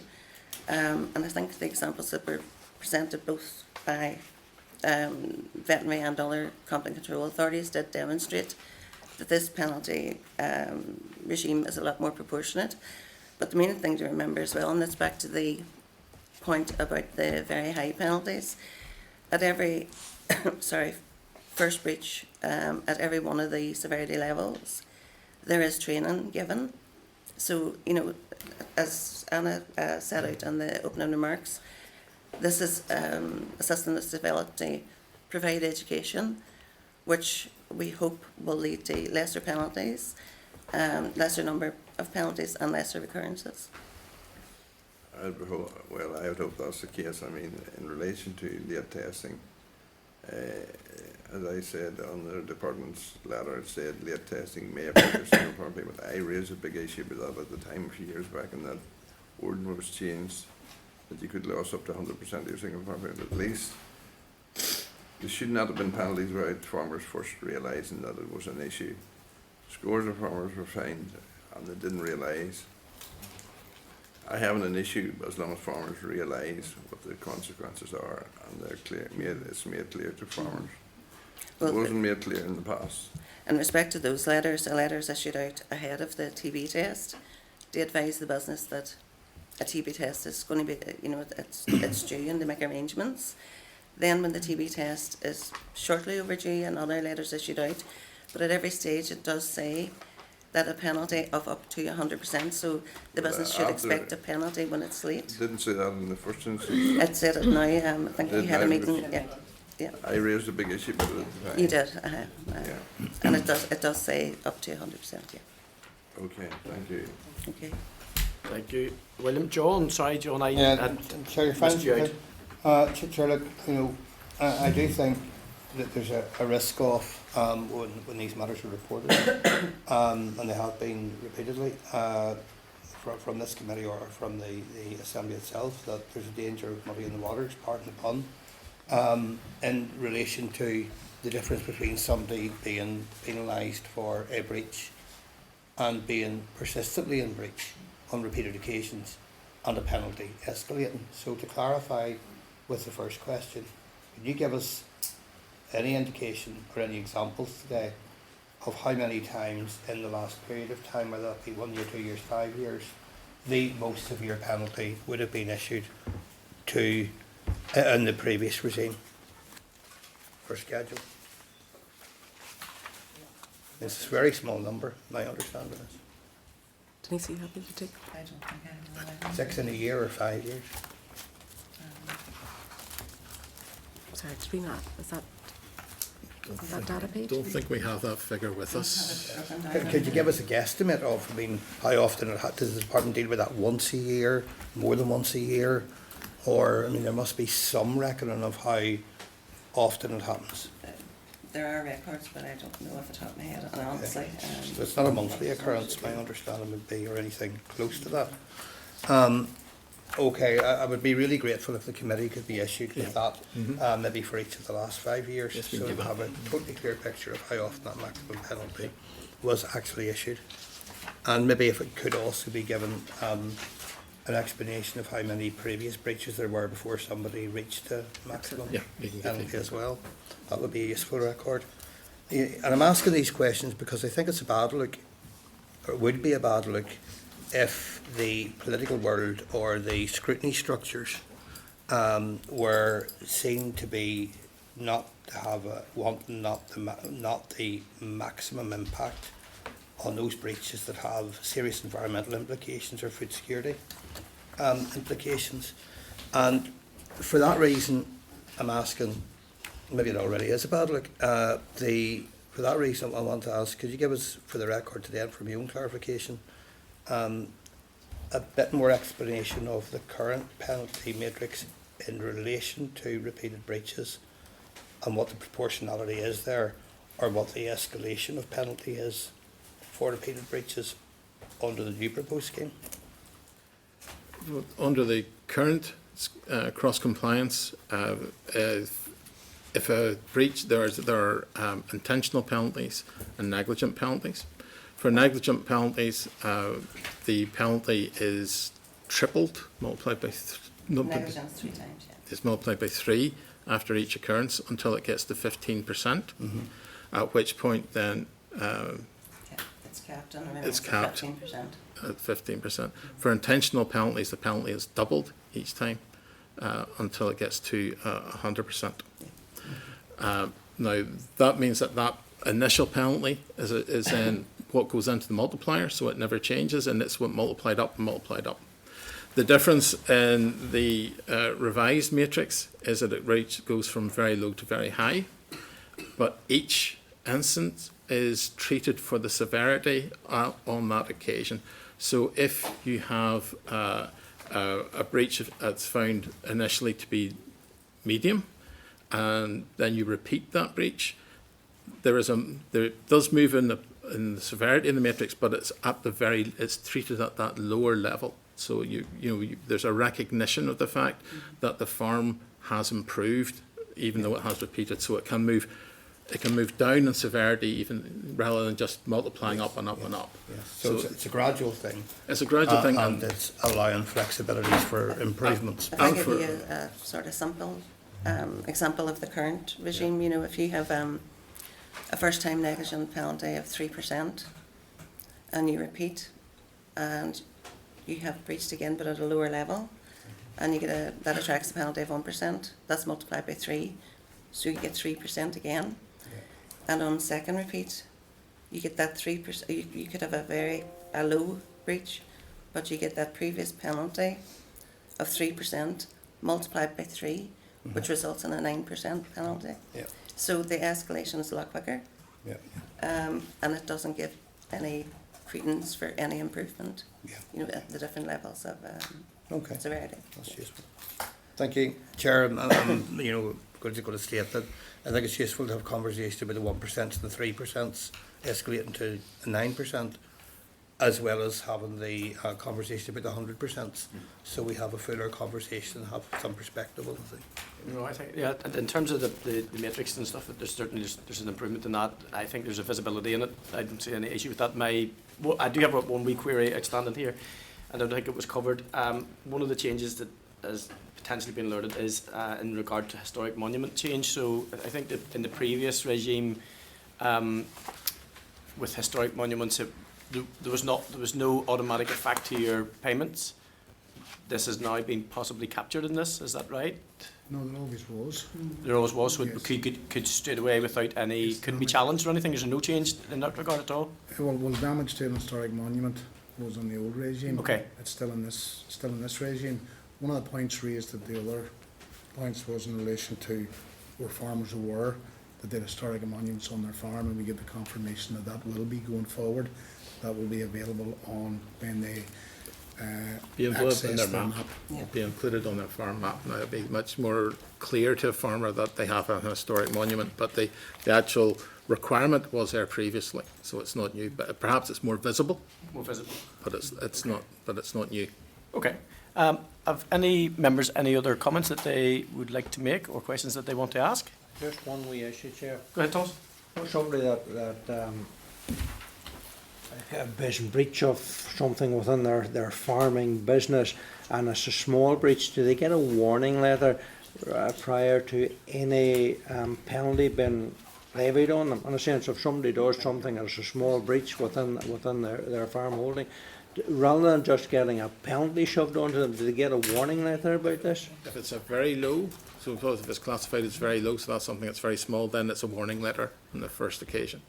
If it's a next severity above that, which is low, it's a 1% penalty and training and guidance. So you're talking about quite either no penalty or a very small penalty. Like that. Thank you. Is that you then, Will? Thomas? Yep, thank you. You may slip me a five. You may slip me a fiver for next time you want to do this. Just another wee one. I think I know William. the answer to it. In relation to sustainability penalties, if there's serious issues like pollution, they still can be brought to court on top of the penalty.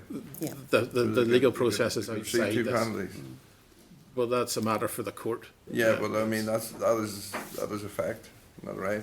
That's correct. If there's a criminal offence carried out, that goes through the court. That is separate to the administrative penalties, which is a Do you see reduction that in the happening grant. in any other case other than pollution? Is there any other cases? Could be welfare. Could be cases. animal For welfare. animal welfare, yeah, that'd be right. Yeah. But again, that's at the serious end, where there's been, a high level of undue suffering. I understand that, but those people get a double whammy. You understand? Yep. Yeah. Okay. Happy, William? Okay. Members? We're content. Okay, that's the questions asked. Thank you very much. Okay, members, I'm going to ask, are you agreed that the department proceed to make the SR, and we will then consider it in due course, subject to the ASR report? Yes, Michelle? There were some questions asked from, particularly by Mr. Blair with regards to additional information. Would that not be helpful to have in advance of us making any sort of further decision on this? I don't need to see that before we make a decision. Okay. Is If there that's any, helpful, Michelle. okay, is there any other, is there any information that's required from any members in regard to that before they could? Content? Well, I'll reserve my judgment. Okay. Thanks. Sorry, I didn't hear that last comment. The mics don't seem to be working here. Michelle's going to reserve her judgment on it. Okay. Have we any indication of when we'll actually see the matrix itself? I know, was it a fortnight ago, I'd asked that we write to the department to see, or to get an update just as to where that was at? The penalty matrix has been included in It's the available. documentation. It's available. Yeah. It has been just available. So it's set out much like that risk assessment, and in terms of the yeah. Yes. It's- yeah. Members content? Yep. Qualified? Information that, Yes. So John's asked for information, but that's not contingent on. That's not contingent records. I don't need it for the meeting. on. Mr. When's the Chairman, SR going to be laid? When's it relayed? Shortly. Shortly? It depends. So obviously, because it's to be in place for the first That's being placed. January. Okay, the minister's going to lay it imminently this week, Yes, next week, uh-huh. this week, Well, not this week. Next week. next week, because you guys have to dot the i's and cross the t's. Yes, and make sure it all goes through the The validation, validation yeah. process. Okay, the SR has to look at. Okay, So the SL5 and the final SR will go to the sorry. Americans, So it's negative. it's negative resolution. negative resolution. my concerns are in around past experience. New regime may work, but what I have seen in the past has concern, leaves me with some concerns. And there is a review process period built into this as well, Mr. Chairman, and we are happy to take, at that point to see is it working or not working. And if there are concerns that it's not working, those will be taken on board and part of the review.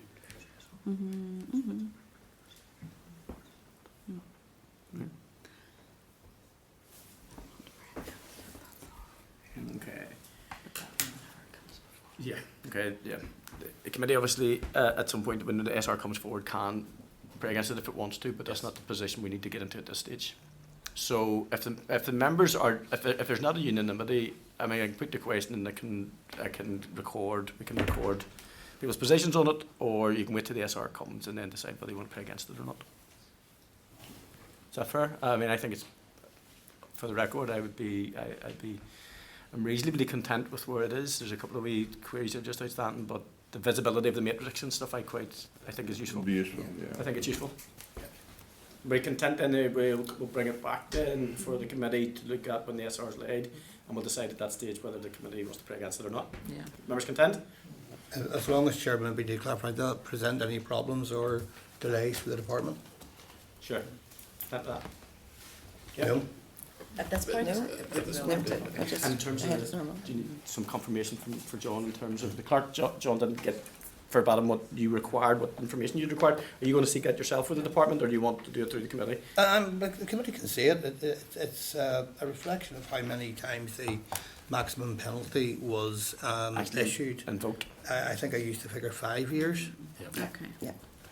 And if there could be any indication given of how many repeated breaches there were in either all or some of the examples before that maximum penalty was implemented. The issue is, John, and you're not fully aware of the situation, there were some minor instances that were turned into intentional because of the repeats. And they were minor breaches. Sure, you would admit that. Sure, see, That's gone now. this is the entire point of what I'm asking, because the figures I'm asking for would show me how many times they've been repeated before anything was maximised. That's the entire exercise that I'm trying to undertake. If it's once or twice, I'm probably open-minded enough to consider somebody may not have read a letter. But if it's 7 or 8, then I would have reasons to be sceptical, I think. And, I think it's actually not an unreasonable question. I'm never unreasonable. Well, when you're in the speaker's chair, John. Never unreasonable. Never unreasonable. You change. Known for my reasonableness. You change from your reasonableness to very authoritative. Okay. No. Okay, members, then we're content with where we are. So we'll get the SR, then we'll decide if we're going to pray against it. There's some information which John raised, which actually would be pretty useful. Okay. Okay, members, thank you very much. That was very. Okay. Just we're going to take a comfort break. Okay, we're now in open session, members. We did receive an introductory briefing on the bill, which is the dilapidation bill, which is agenda item 8 at our meeting on the 19th of June. I refer you to the introductory briefing paper from the officials provided at that meeting, which is on page 193 of your pack.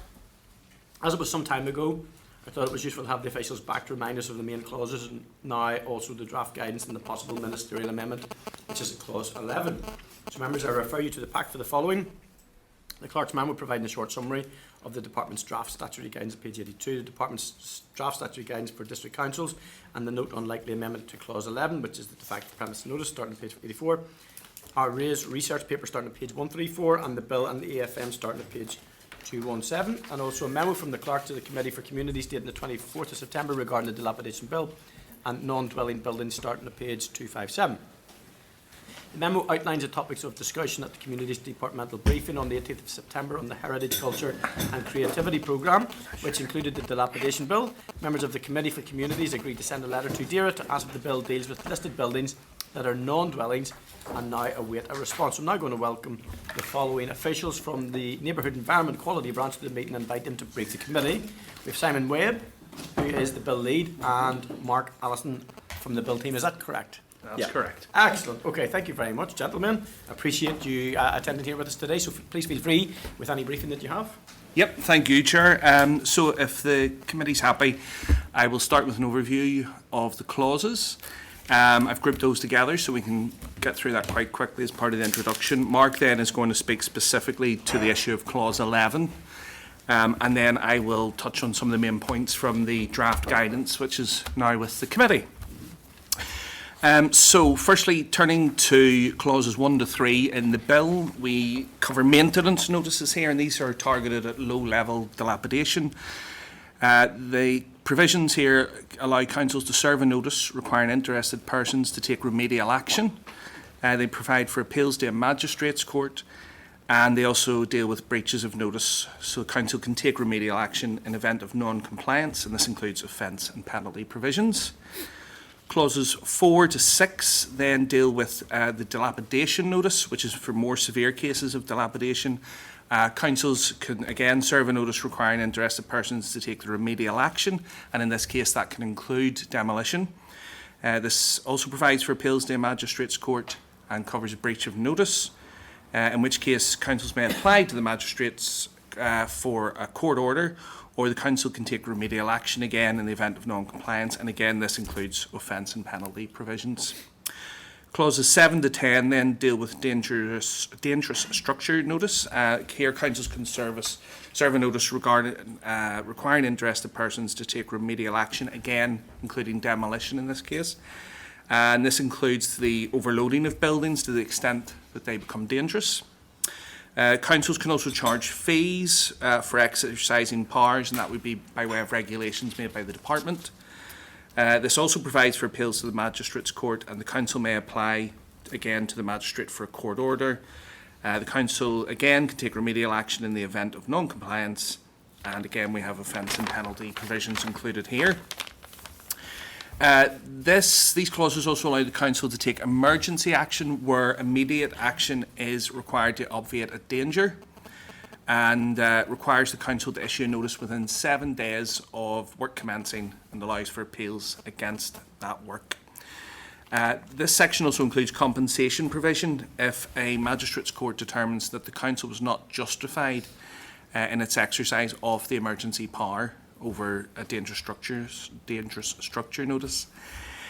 Clause 11, as I say, Mark will come back to that, so I'll move on to clause 12, which relates to council costs, and this provides for recovery of costs incurred by councils where they have undertaken remedial action under any of the notices or indeed emergency action in the bill.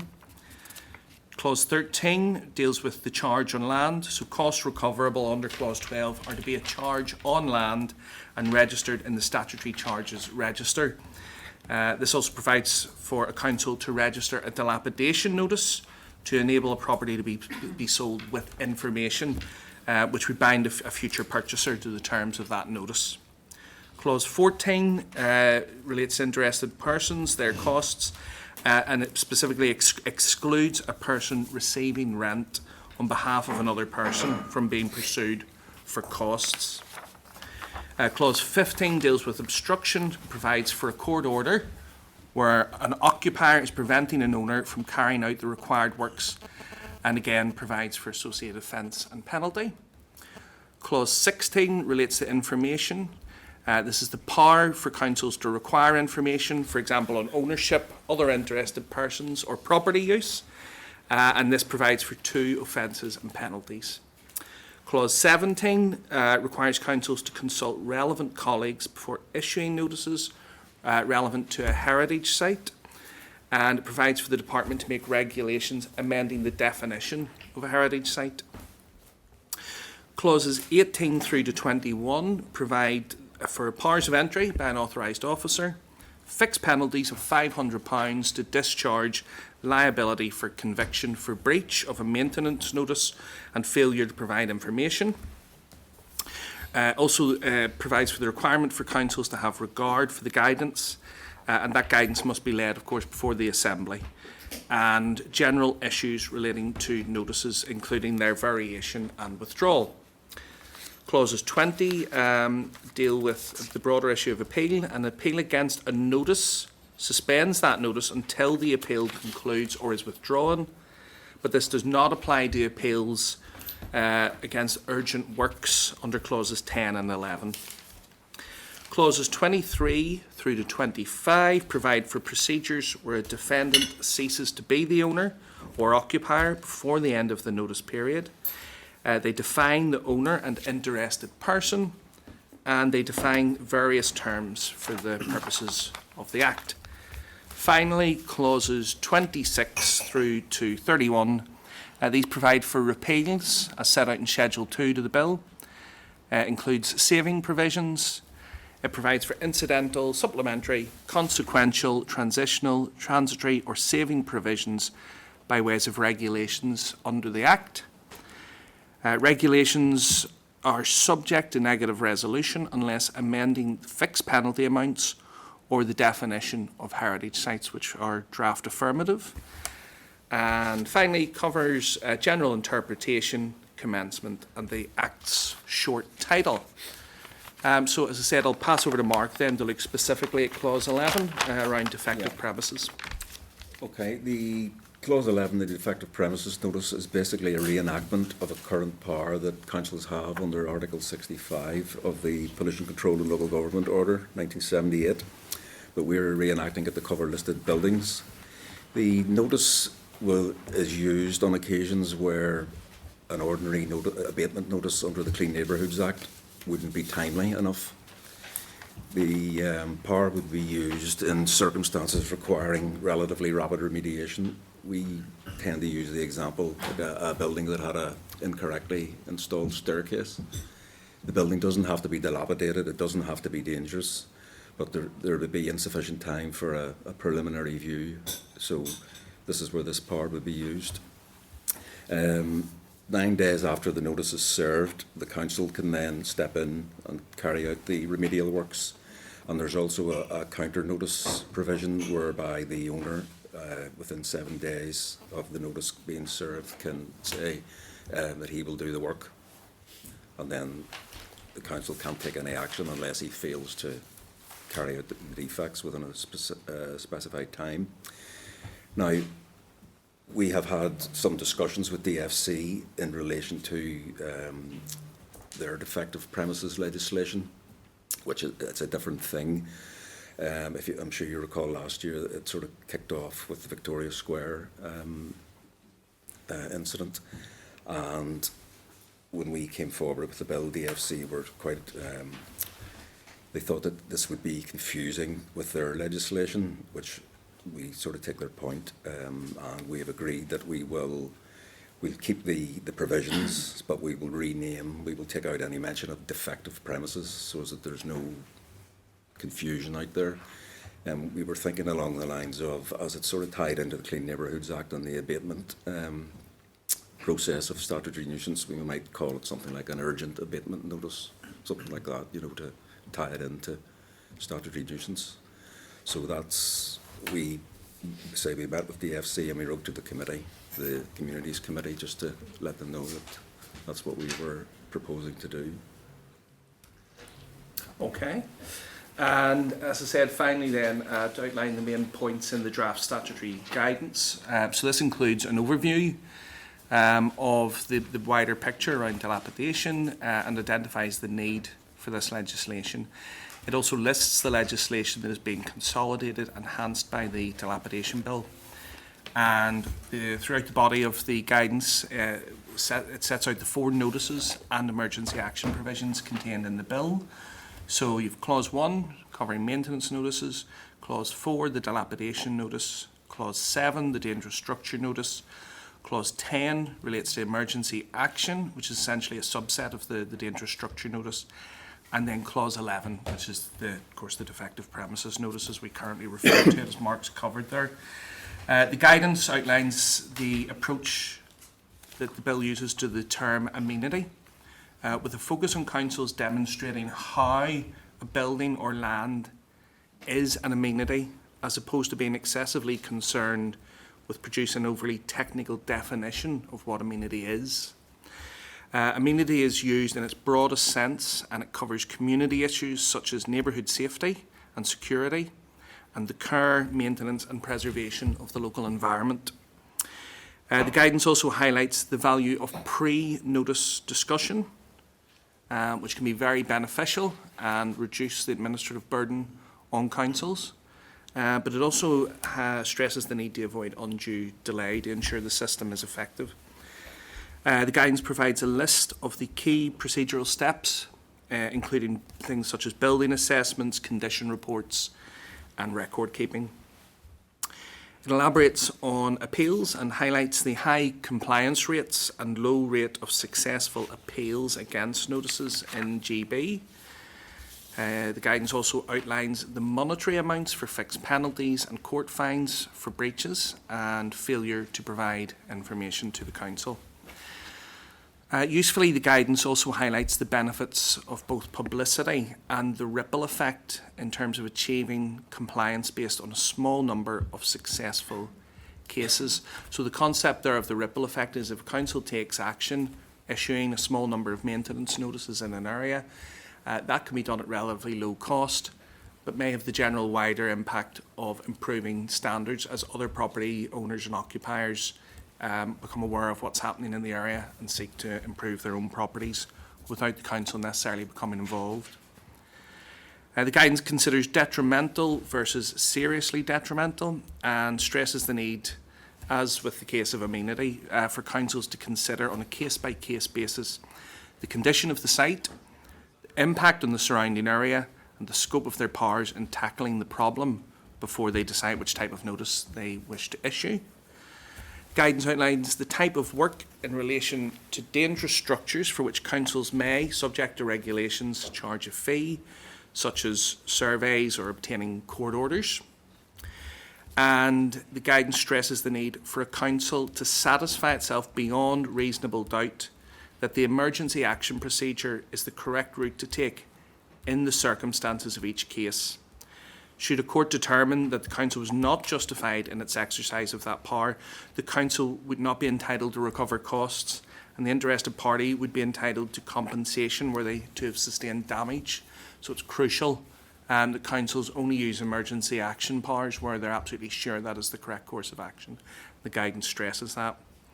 Finally, the guidance contains example letters, templates in respect of maintenance notices, and these can be adapted for use in respect of other notices. But the guidance stresses the need for councils, of course, to have their own letters reviewed by their legal advisors. So that provides hopefully a good summary for the committee of the guidance and the clauses. And of course, happy to take questions, Chair. Brilliant. Thank you so much. Thank you for your time. And you'll be aware the committee has already had a presentation from Race. We've commissioned a piece of work there, and we've already also went out for consultation in that space. One of the things that jumps out at me is in and around, and I'm sure there'll be no surprise to you, the discretionary powers and the discretionary nature of the legislation. Is there anything in there or anything that can be developed that we don't have a random approach to this by councils? Do the department retain any powers of surveillance and powers to act with councils who take a very different attitude, maybe for very legitimate financial reasons, but we do know through, for instance, different attitudes to planning, which is at the other end of the dilapidation journey. Does the department have any oversight then? Mark?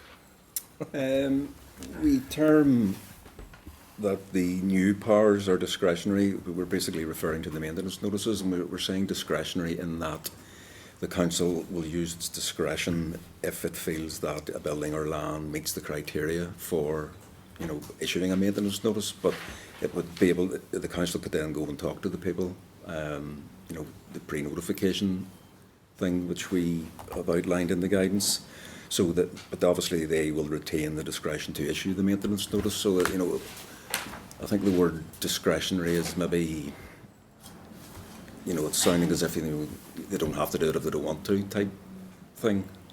So that's why we said the new powers discretionary. I mean, the rest of the bill, they have the powers already, but we're obviously strengthening them and reenacting them.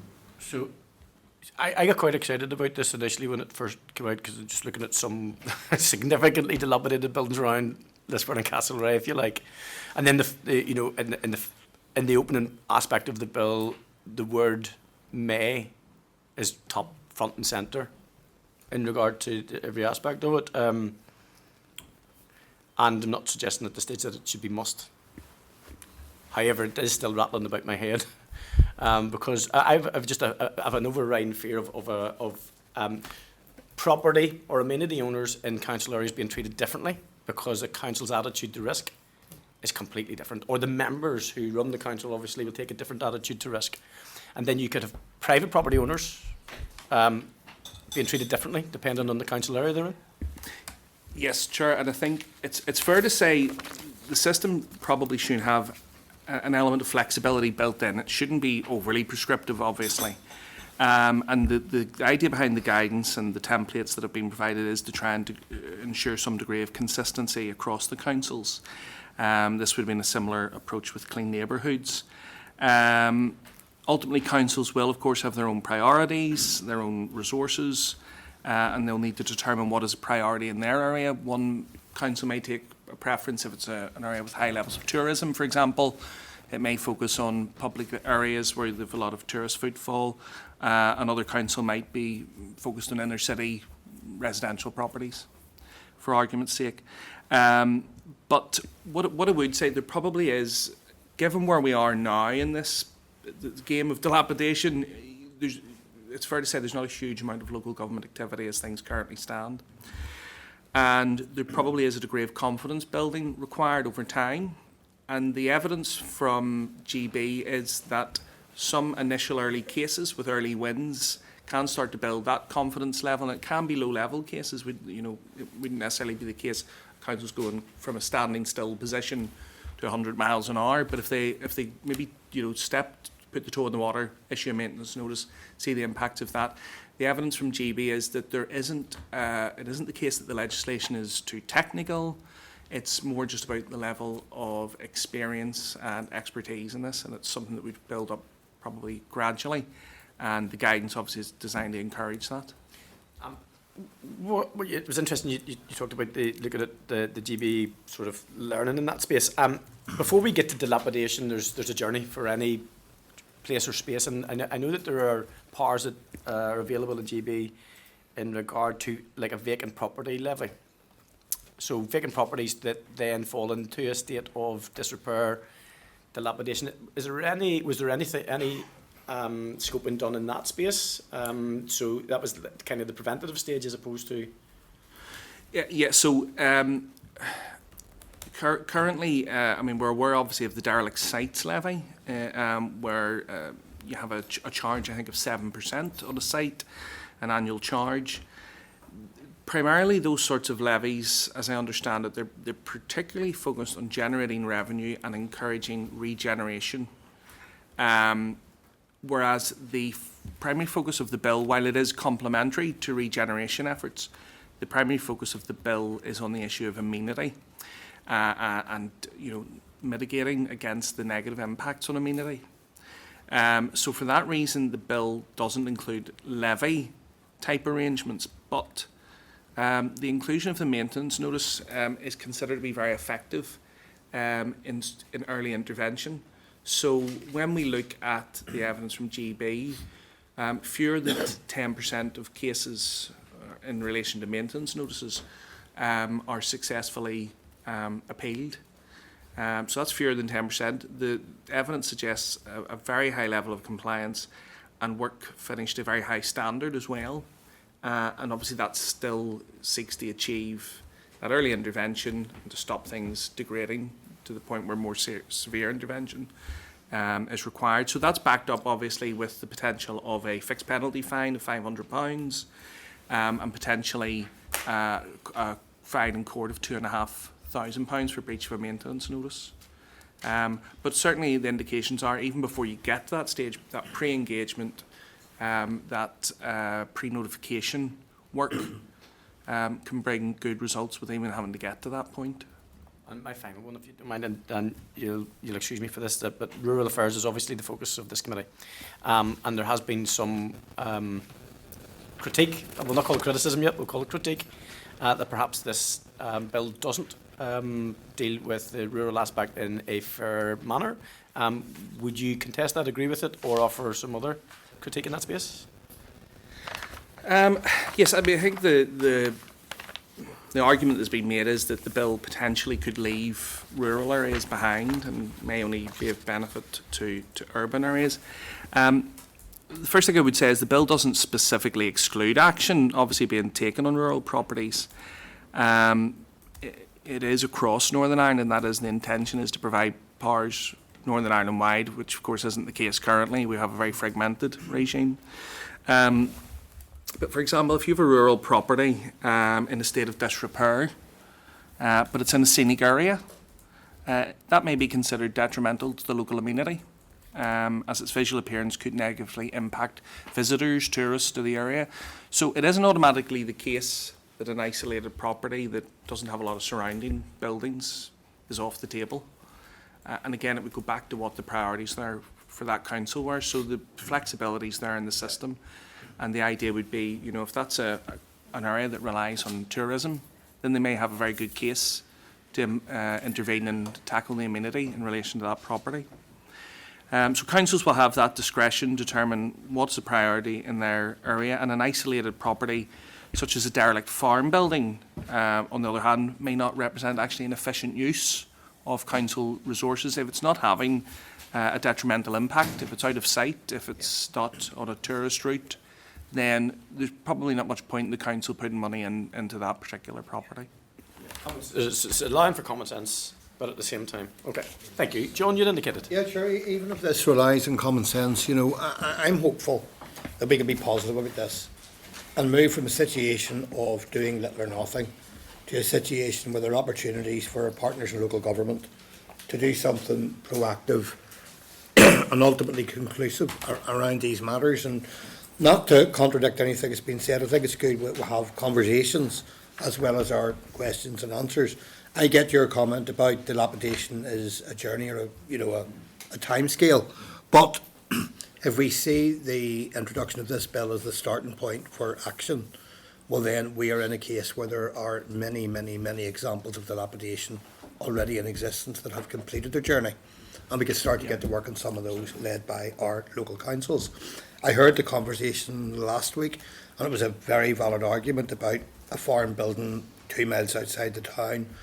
Nobody ever goes anywhere near it. I would think councils, unless that was on the side of a road where it was attracting antisocial behaviour or presenting some sort of risk, I don't think anybody would prioritise that when they have, because all rural areas will have some proximity to villages and towns, and some, you know, linked to where they live, and they will be, not that they're being prioritised over the rural, they're being prioritised as part of the rural.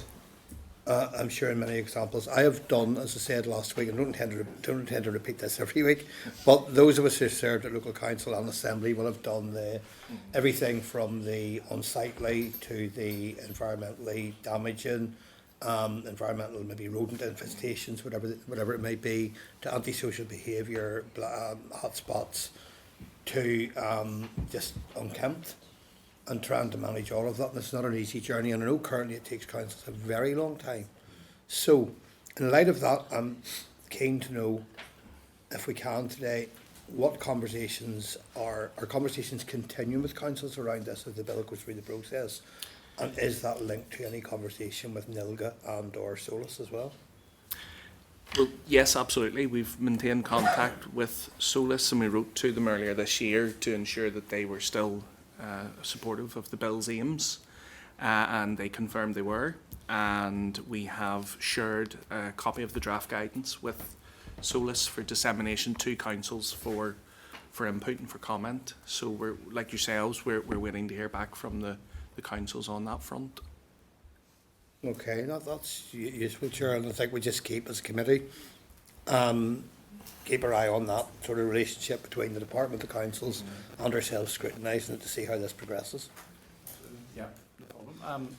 Declan, I had bypassed you there. Just, are you content at this stage? I don't usually do that. I usually like to give you your place. Go to whoever was next, and then come to me. But don't be giving me any more dirty looks, all right? Just because there's no cameras here, you think you're going to get all hard.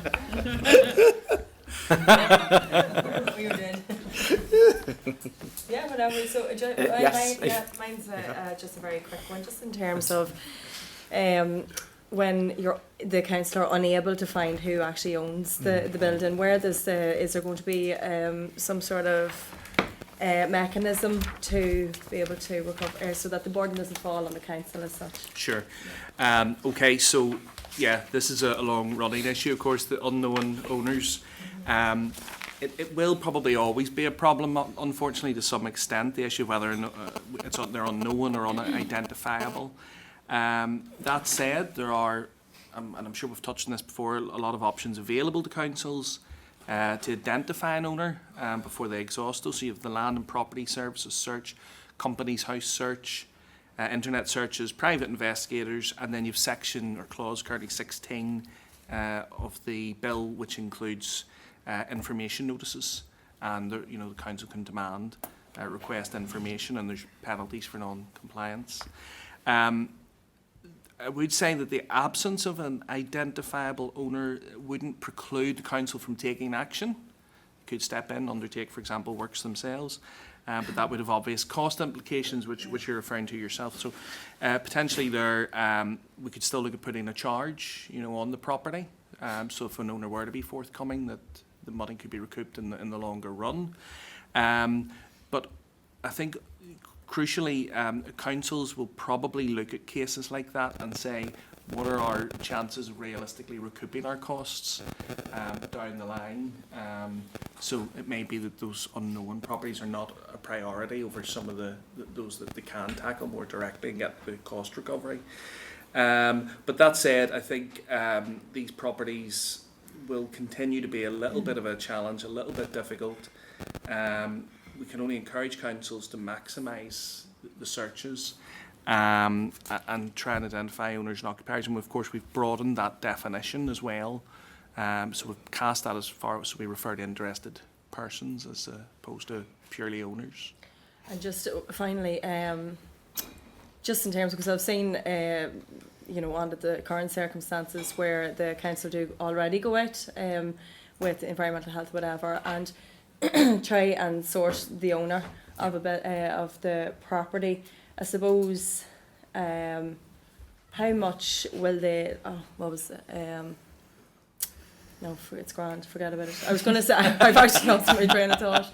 I think in terms of so in terms of whenever you have to put all the resources in place, I suppose it's like already staff that are ready Sure. to bring, and then it creates a huge delay then in trying to find that, and then it just gets delayed because there's no staff to cover it. So in that instance, is there going to be more measures put in place?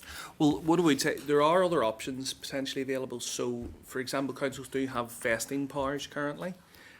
So, of course, those have to be within a certain reason, maybe for economic development. They could vest a property as an alternative if they can't locate an owner. But an alternative now within the bill is that you could place a dilapidation notice as a charge on the property, on the statutory charges register, so that when that property is ultimately sold, if an owner is forthcoming, so the council hasn't made any outlays, but the property is sold on, and the new buyer, if they eventually come about, they'll carry that responsibility of the dilapidation notice, and they'll have to carry out the works. Okay, perfect. Thank you. Okay, members, any other questions? William? Thank you, Mr. Chairman. I mean, He's going to dig me. I think we all welcome some road towards dealing with dilapidated buildings, but I fear that in the fraught with legal difficulties, the council will be reluctant to move in on some of these properties because most of them, you talk about the ones that you can't find identity for, but I would have thought vast majority will be a land registry will know who owns them, the vast majority, and very few that won't be identifiable. Do you not think that's going to be an issue that council will be hesitant to move in on these properties? I think there will be different appetites initially amongst different councils, as the chair alluded to at the start, and I think it's about getting all of those councils up to speed, and it is a confidence building, process where they're going to gradually, become more familiar with the process. For example, in the case of maintenance notices, those would be probably relatively straightforward. They're low-level cases, so we're talking about Test the waters. So we're talking about maybe, you have a broken window, your property needs a lick of paint, the grass needs cut. Those are the low-level types of cases you might be dealing with. And as I mentioned earlier, there tends to be high compliance with those in GB. So if we see that here and that gets the ball rolling, not only does it build the confidence of the councils, but it will also, of course, prevent properties getting into severe dilapidation down the line. So hopefully, long term, there'll be much fewer serious cases requiring the more challenging cases that you were referring to. I would have some concerns, I just mentioned earlier, about old farm dwellings that will never be lived in again, that pass for repair, that they don't fall into the trap. The key here is the issue of amenity. So I think it would be helpful maybe just to take a few seconds to highlight to members that the majority of cases are probably going to be relatively low cost. We're not talking about a full refurbishment or a full renovation of a property. The key aim of the bill is to tackle the amenity issue, so it's the negative impact of that property on others, essentially.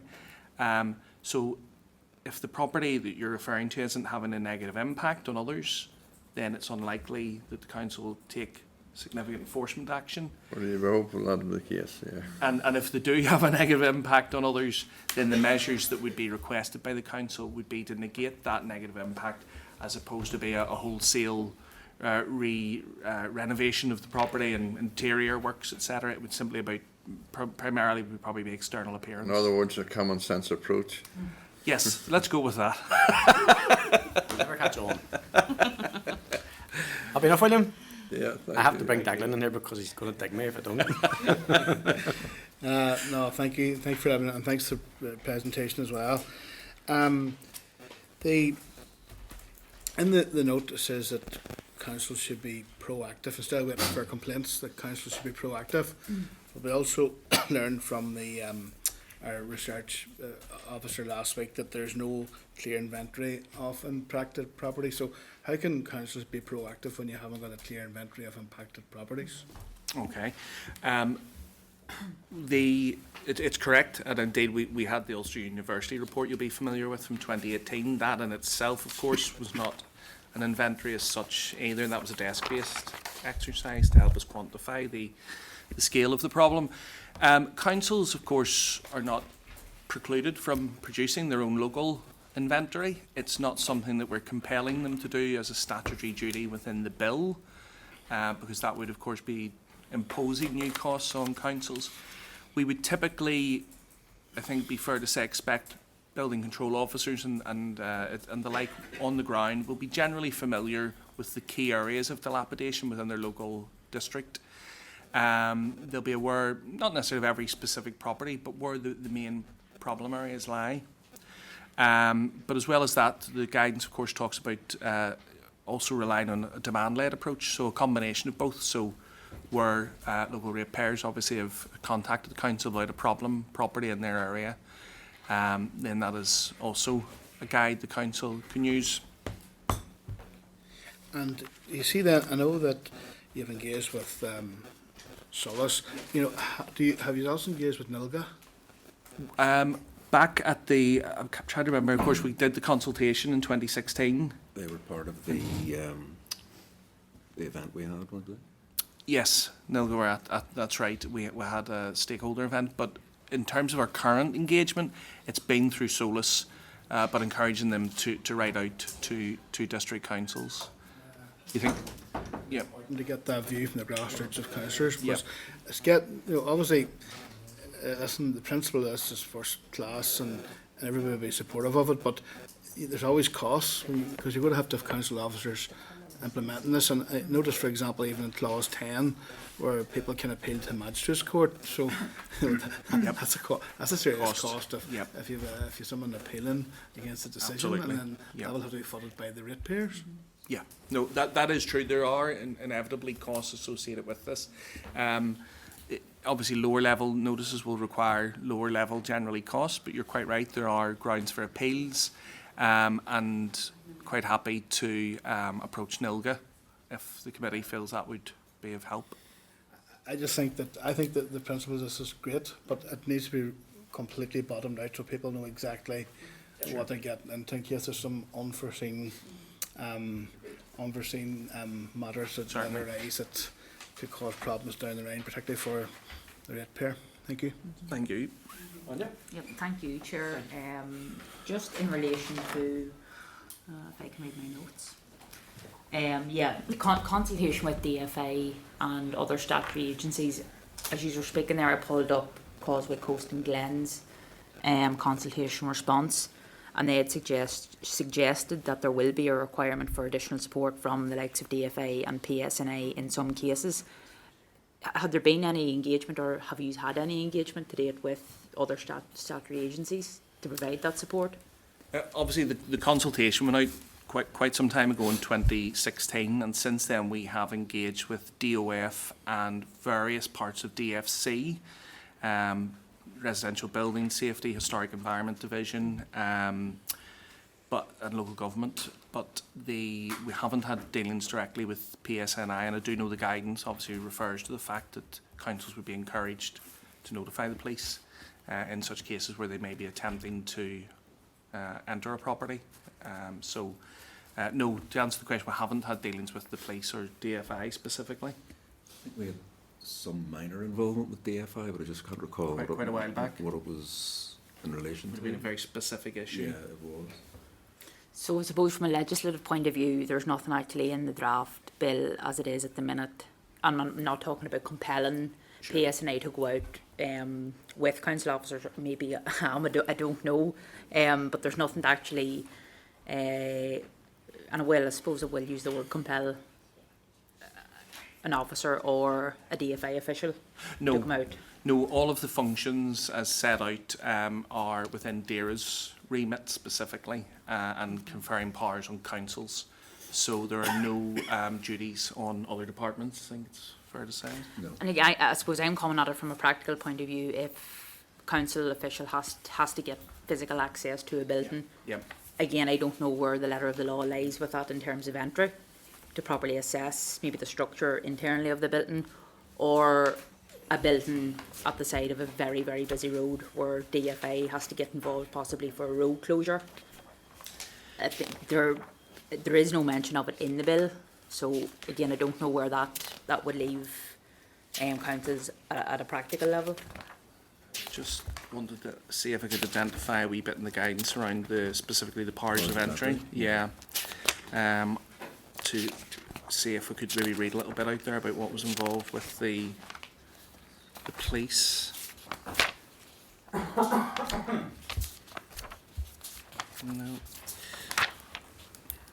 Towards the back. I know, that's what I started at the back, but it wasn't there. Effective premises there. Sorry, committee, just bear with me. I know there's no reference specifically to DFI or road closures. Well, I suppose even road service more, there's probably a better word than DFA. Sure, yeah. Just sorry to say there, yes. So 18.1 grants powers for authorised offers to enter land at any reasonable time. Determining whether a function of the council under the act should be exercised. Determine whether a notice, condition or court order under the act is being complied with. Carrying out an examination of the land. Taking a measurement or photograph, or carrying away sample or other article for examination, or executing works following the breach of a maintenance notice and the various other notices. The power of entry is exercisable by force if needs be in an emergency, and an authorised officer must produce his or her authorisation to act. I know that we definitely, I can't see it here, but I know we do reference the fact that officers are encouraged to notify the police in advance of attending. Yeah, and so as to avoid any possible, breach of the peace type offence. Okay. And just a final point, Chair, and I think it was Declan or yourself actually might have touched on it. I would have a serious concern about the fact that this would be applied differently council area to council area, especially in rural areas where there is slight nuances within the local planning regs, and obviously each council will have different local development plans as well. I suppose, what would be your feedback to some of those concerns? I think in terms of the differences across councils, as I was saying earlier, there's a case for a degree of flexibility and not being overly prescriptive. But very much take the point that there will be a degree of a different rate of acceleration, if you like, in the take-up of these new powers.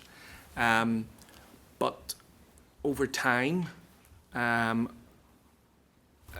would take people different rates of time to get to the same end point.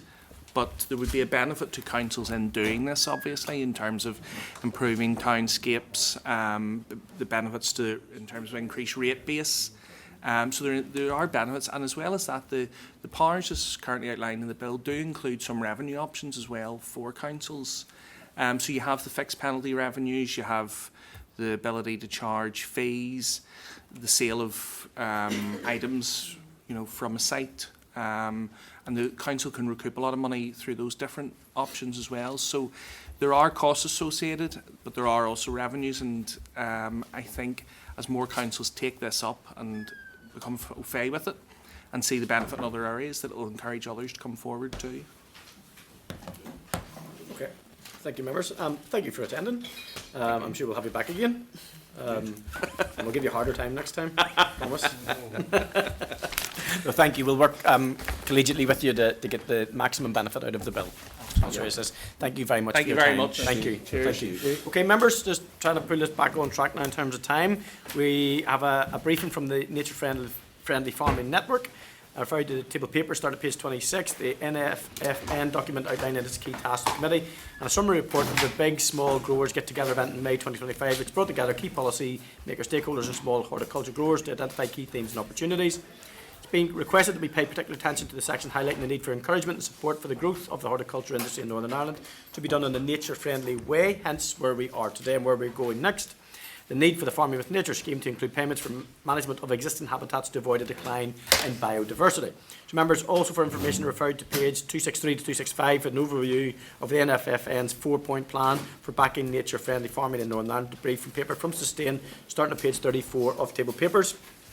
Members, our witnesses will be Mr. Cormac Dolan, Northern Ireland Manager of Nature Friendly Farming Network, Mr. Cross Dobbs, the farmer of the farm that we're attending, and Miss Helen Keys also. I'm going to suggest that when we get the briefing, you keep questions until we go to the farm, if that's okay, and that will help keep us on track, and that will help us get the best out of the time spent with our, I was going to say distinguished guests, would be better, wouldn't it? Better than extinguished. Distinguished guests.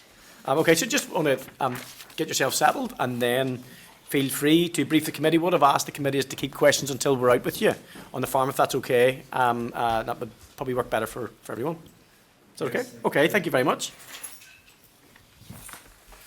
Yes, so I'm aware we're between you and your lunch at the minute, so anything we can say here, we can probably say up at the farm as well.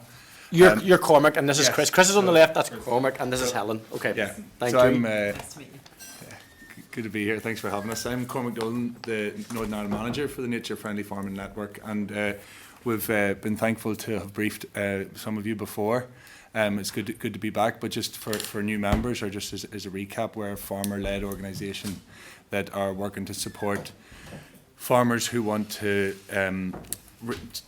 reconnect, rebalance the structure of farming and nature, so farming more in line with natural systems in a commercial way, highlighting the fact that often can be a win-win for in terms of resilience and in terms of profitability.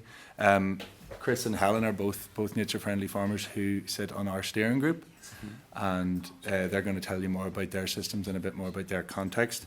But I would say, although today we're talking mainly about horticulture, there probably is other aspects of agri-environment schemes that I'd like to highlight as well, and that would be our constant drive for continued payment for continued management of habitats. And we are thankful to be in the room with the DAERA team and the Farm with Nature policy group to be working on that. but just to keep it all at the forefront of your minds as well, of the importance of that and the adverse effects of not having that in a system. And I know it can be a problem with economists and trying to justify that in terms of value for money. But to give an example, if you only want to pay someone for a new hedgerow, then you're accidentally incentivizing someone to rip out an old hedgerow to get a payment for a new hedgerow. There's the rawest example I could give you. But this is something that really is a problem going forward, to make sure that farmers like Chris or Helen and all the other nature-friendly farmers that we know who've done a lot of work and are working to have healthy ecosystems on their farm that work in line with their farming system. They don't have options that will work for them, and therefore they're losing their single farm payment at the same time and not seeing an ability to be able to get paid for the good work and the public services that they're delivering. So that's just something I wanted to highlight, and we can talk more on the farm visit. That's really everything from me. I'll let Helen talk a bit more. Helen's been doing a lot of work on food systems and horticulture in Northern Ireland. So. Thank you very much. Thanks very much for letting us come and speak to you. My husband and I farm just outside Cookstown. It's my husband's family farm. It's 50 acres, small farm, fairly typical of Northern Ireland. Traditionally, that farm would have grown a little bit of everything. Would have had diverse crops and would have had diverse animals on the farm, and they made a nice living out of that. Then they moved into dairy, and we're dairy for a good few years, and then more recently a small suckler herd, so like 35 animals on 50 acres. And when we inherited it about 15 years ago, that was the situation. And we found ourselves farming and relying on having other jobs and relying on getting a subsidy. The farm wasn't stacking up. So that was, it just didn't make any sense to me or to us that we couldn't make a living out of 50 acres. What's wrong there? So that was the real challenge for us. And the first thing I did was sort of look at what could I do with this land that would be more profitable for us. What could we do that would be, that would help us make a living out of it. We don't want to have other jobs. We want to farm full time. So that brought us into things like, diverse crops, things like growing flax, which makes a lot more money than we made out of growing grass. And we're moving more and more into things like fruit and vegetables, things that not everybody else is doing, which helps because it means there's more of a demand for it. So along the way, I set up SourceGrow, and SourceGrow was a platform designed to connect local growers with chefs. And I spent 2 years in my wee van collecting veg twice a week from brilliant growers like Chris here and many, many others right across Northern Ireland, and delivering that into kitchens direct to chefs. And I can tell you that the chefs absolutely love it. They love getting local produce. But I also then got to see the real challenges of this up close, how difficult it is for growers. I've also helped to start the Veg Collective, which is a local veg box scheme run by a group of farmers. And again, there's real challenges in that. And I want to bring to you as well some findings. We had what we called the Big Small Growers Gathering recently, where we brought together a lot of those smaller growers who maybe aren't seen that much, but actually they hold huge potential. And we had an event where we pulled them together and had a good chat about the barriers and solutions, and I think you have the paper from that. So just to set out, first of all, the potential here. Right now, less than 1% of farmland in Northern Ireland is used for growing fruit and vegetables. It's tiny, but it's many times more profitable per hectare, or has the potential to be many times more profitable. And the Food Foundation has shown us that if everyone in Northern Ireland ate the recommended amount of 5 a day veg, which we don't, by the way, we are the worst in the UK for eating our vegetables. We'd need to produce about 213,000 tonnes more than we're producing at the minute. So that's a health challenge for us, but it's also a huge economic opportunity for us. And I'd like to just bust a little myth as well. We are able to grow fruit and vegetables. We did grow fruit and vegetables. We grow world-class apples, soft fruit, brassicas, potatoes, salads. When you have polytunnels, you can grow tomatoes and cucumbers. And there's also great examples, especially in the UK, around growing things like lentils, edamame, chickpeas, grains. There's so many things we could be growing here that we don't at the minute. So this, I think, is a huge opportunity. And it's not new. We're not reinventing anything. We grew a lot of this stuff in the past. So it's just modernising it, really. So I'll just give you a bit of sort of the really practical insights to what I think the real challenges are. First of all, there's something around scale. When I was out working with growers, I could see there's really small growers operating off tiny amounts of land, and it's really hard for them to make a living out of that. And their produce has to be sort of fairly expensive for them to be able to make a living if they're very, very small. At the other end of the scale, you've got the very big growers. They're dealing with the supermarkets, and they're operating on absolutely wafer-thin margins. So there's a sweet spot somewhere in the middle that is just the right scale, and there's only a sort of small number of farms doing that at the minute in Northern Ireland. So I think that's the first thing, is helping those small growers get to that right scale where it works, helping them get to there. So things like getting to the right scale, the logistics are an absolute killer. If you're growing vegetables and farming, you want to be spending your time on your farm. You don't want to be spending your time delivering vegetables around the country, and that logistics side of things is a real issue. So there's loads that we could do to support that. We did a little bit with Source Grow, but we just need so much more of that kind of, things like small cold storage, food hubs, local markets, creating those opportunities for growers to get to. Access to land is a big issue. Loads of people who want to grow but don't have the land to grow on. So there's a lot of that kind of stuff that we could really help with. And I think, one of the main things for me is it's that infrastructure that we need. Things like, the vending machines, the click and collects, and there's stuff around planning for things like, honesty boxes and food trailers and those kind of things. So there's a lot of issues in that, which I think we'll explore maybe a bit more when we get out to the farm.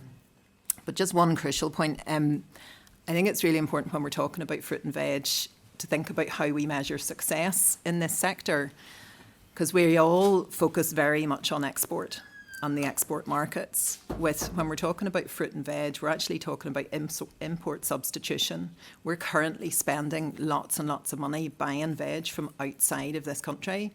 It's just as valuable for us to replace those imports and keep that money circulating in our own economy. That's a really, I think, crucial point for this sector to make. It's not about export, it's actually about replacing imports. And we import the vast majority of our fruit and veg at the minute. So we've seen some new stuff in horticulture, which is brilliant. We're seeing the new pilot schemes coming out from CAFRE, which we're delighted to see, and we'd love to see that ramped up a bit more. Things like the Rural Business Development micro grants are great. But, it would be amazing to see something like, SBRI funding for real innovation in terms of that infrastructure piece on delivery and logistics, click and collect, all the technology around that. There's loads we could do there. And a lot more support to help those small growers get to that bigger scale kind of stage. So I think I'll stop there and hand over to Chris, but just to finish off, I mean, we have the brilliant growers, we have the ideas, there's definitely a demand. So, such an opportunity for all of us. Okay. Thanks, Helen. So I'm Chris Dobbs. I'm the grower, horticulturalist, farmer, market gardener here, also a member of the Nature Friendly Farming Network, and the work I do really does fit into that really well. So a little bit about myself. I've been started my project about 3 or 4 years ago, and I would describe it as a market garden, which is basically a farm which grows a lot of vegetables on a very small area of land. So I'm on probably somewhere between a third and half an acre. So small by all farming standards, but the idea is that I'm specifically picking vegetables which are slightly more profitable or grown less often in our country. In particular, at this time of year, I'd be doing a lot of celeriac and fennel and things like that. And if you go to the supermarket shelves, you'll see that all of this stuff is typically imported. It'd be great to see a lot of it grown locally. And that's, there is definitely good news there, because there is the huge potential for growth of the horticulture sector in Northern Ireland.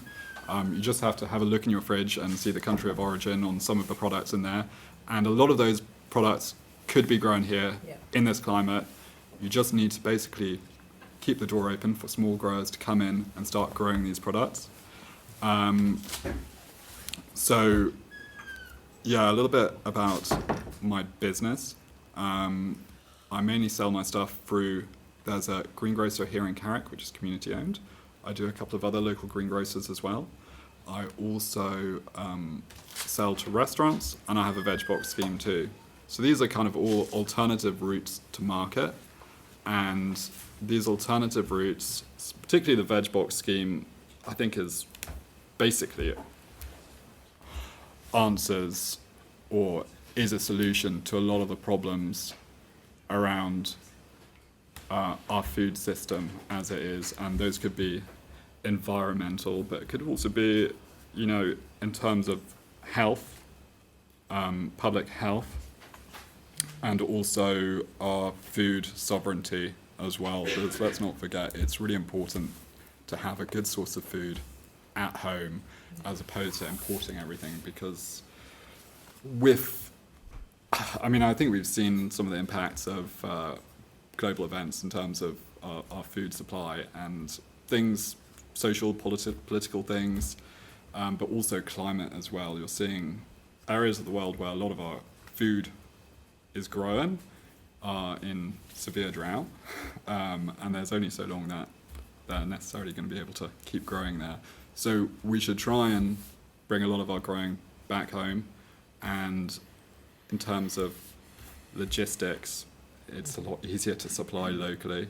I think what I'd really like to see is every small town or area having its own market garden or small scale grower doing a lot of really fresh produce and selling it all locally. So I'm talking about particularly stuff like that doesn't keep very well.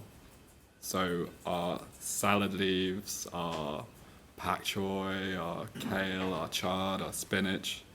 And there is definitely room for bigger growers as well. You know, it doesn't necessarily make sense to grow a lot of potatoes on a very small scale. So we do have a few growers that are growing, you know, plenty of leeks and carrots and onions and potatoes. Again, I think Helen highlighted the fact that they're on very thin margins, so more can be done for them too. But I think, you know, we need to really keep the door open for the small growers to come through and start supplying locally. I think I'll probably leave it there because there's a lot more to say, and I'm sure you've got questions, but those are probably answered as we have best answered as we have a walk around the farm later. I think I would just follow up, sorry, just to say, in terms of the potential output that you're getting from such a small amount, to highlight the possibility of this, one of the big challenges in the way is access to land for new entrants for growing as well. And what area of land are you farming on, Chris? It's probably about a third of an acre. Yeah. I would also remind everyone that, you know, we are coming historically from an agricultural system where every farm probably had an acre of vegetables growing on it, but following, you know, there's basically a specialisation in sort of, you know, basically from the 70s onwards, a lot of farmers have dropped that vegetable production to focus on dairy or meat or suckers or, you know. So a lot of those 1 acre operations, you know, which would be similar to mine, have gone extinct. And I think, you know, there's a good argument to try and get a lot of smaller growers back, because you can do a lot on just an acre.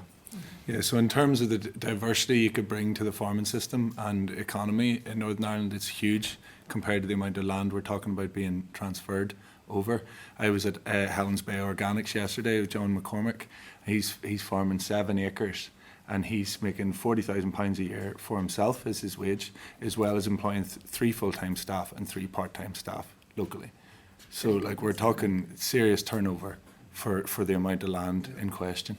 And yeah, we can talk more about that. I've brought I only have one copy of this to share with you, unfortunately, but this was made by Land Workers Alliance, and you can see Chris on the front cover there, but it's got several case studies of different market gardens throughout Northern Ireland, getting into a bit more detail of how they work and the potential to, we would always say, scale outwardly, Helen, instead of upwardly. You know, we're not asking for one person to try and take this on themselves and become the monopolised market garden for Northern Ireland. We're asking for this to be scaled outward and be super localised, short supply chains, and then the accountability and the traceability comes with that too. So you're building communities at the same time often, we'll find.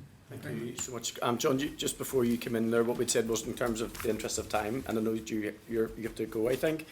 No, well, I'll be here for some. You're happy enough, so it was going to do is retain the questions for when we're getting the tour? Yeah, because we've got all the rest of the stuff to go through. I just make one comment, and we'll return this when we're talking around. Everything you've said in there hits the food strategy mission statements, the three of them, because I was going, where does this ties in with all of them actually? Do you know what I mean? So it's really very, very interesting, and certainly from, I think it was a briefing we had about 3 or 4 months ago, we were talking about the department's ambition for horticulture. So this would be interesting to see how this marries in. Are you content then, and you're welcome to stay with us for lunch, regardless of what there is, we'll share our bread and fish with you. Check out the homegrown. Very kind. Yes, we'll see how far bread and fish go. And since you brought the poster boy from your publication, like, you know what I mean? We're never going to get mentioned, obviously, but if you're content, then the members liaise with you during the rest of the tour, and whilst we have lunch, is that okay? That's brilliant. Yeah. Thank you so much for your presentation, and I'm just going to jump back into the rest of the business, and you can sit there and you can say, yeah, you don't have to quite. You can do it. You can listen in to see how technically brilliant and gifted we are. Okay. Sounds good. Okay, members, agenda item 10 was the departmental written brief and update of fisheries management plans. So on pages 266 and 270 of your pack, the departmental written briefing provides an update on the 4 fisheries management plans, for which DAERA is either the sole or the lead responsible authority following the UK's exit from the European Union and Common Fisheries Policy. So the work continues in finalising the pre-consultation draft, and the proposed launch dates are as follows: Northern Ireland non-quota shellfish FMP November 2025, REC pelagic FMP early January 2026, REC demersal FMP late January 2026, and Northern Ireland intertidal hand gathering of shellfish FMP early 2027. Following ministerial approvals, prior notification of the pre-consultation drafts for each FMP will be provided to the committee. Have any of the members any comments? Are you content to note at this stage? Thanks, members. Agenda item 11 is correspondence. Refer you to pages 272 of the pack for correspondence dated 23rd September from the Department regarding the Minister's adoption of the Round 4 Industry Noise Action Plan. So after an 8-week public consultation from 3rd July and independent appraisal by acoustic specialists, the plan was adopted on the 19th September and will now be published. Any comments to make? Oh, okay, thank you, members. I referred to the memo from the clerk to the Committee for Finance dated 25th of September, page 304 of the pack, regarding analysis of the outturn and forecast outturn in June, July, August, and positions are provided. Any comments you content to note? Yep. Thanks, members. Referred to page 443 of the pack to the 45th Examiner of Statutory Rules report 29th of September. The report does not contain any SRs of relevance to this committee. Members content? Next item, I refer you to page 451 of the pack, the email correspondence from an individual to DAERA dated 25th of September that the committee has been copied into in relation to regulatory concerns regarding regen waste facilities. Have you any comments you can tend to note? It's in your pack, guys, okay? Thank you. And members, I refer you to pages 48 to 65 of the table papers to Northern Ireland Human Rights Commission e-newsletter, September 2025. Any comments you can tend to note? Thank you, members. Okay, agenda 12, forward work programme. Pages 67 to 70 of your table papers for the draft forward work programme. Are you content that this is published? Yep. Thank you, members. Any other business? No. Date time next meeting is next Thursday, 9th of October, 2025, in room 21 at Stormont at 10 AM. The meeting is now adjourned.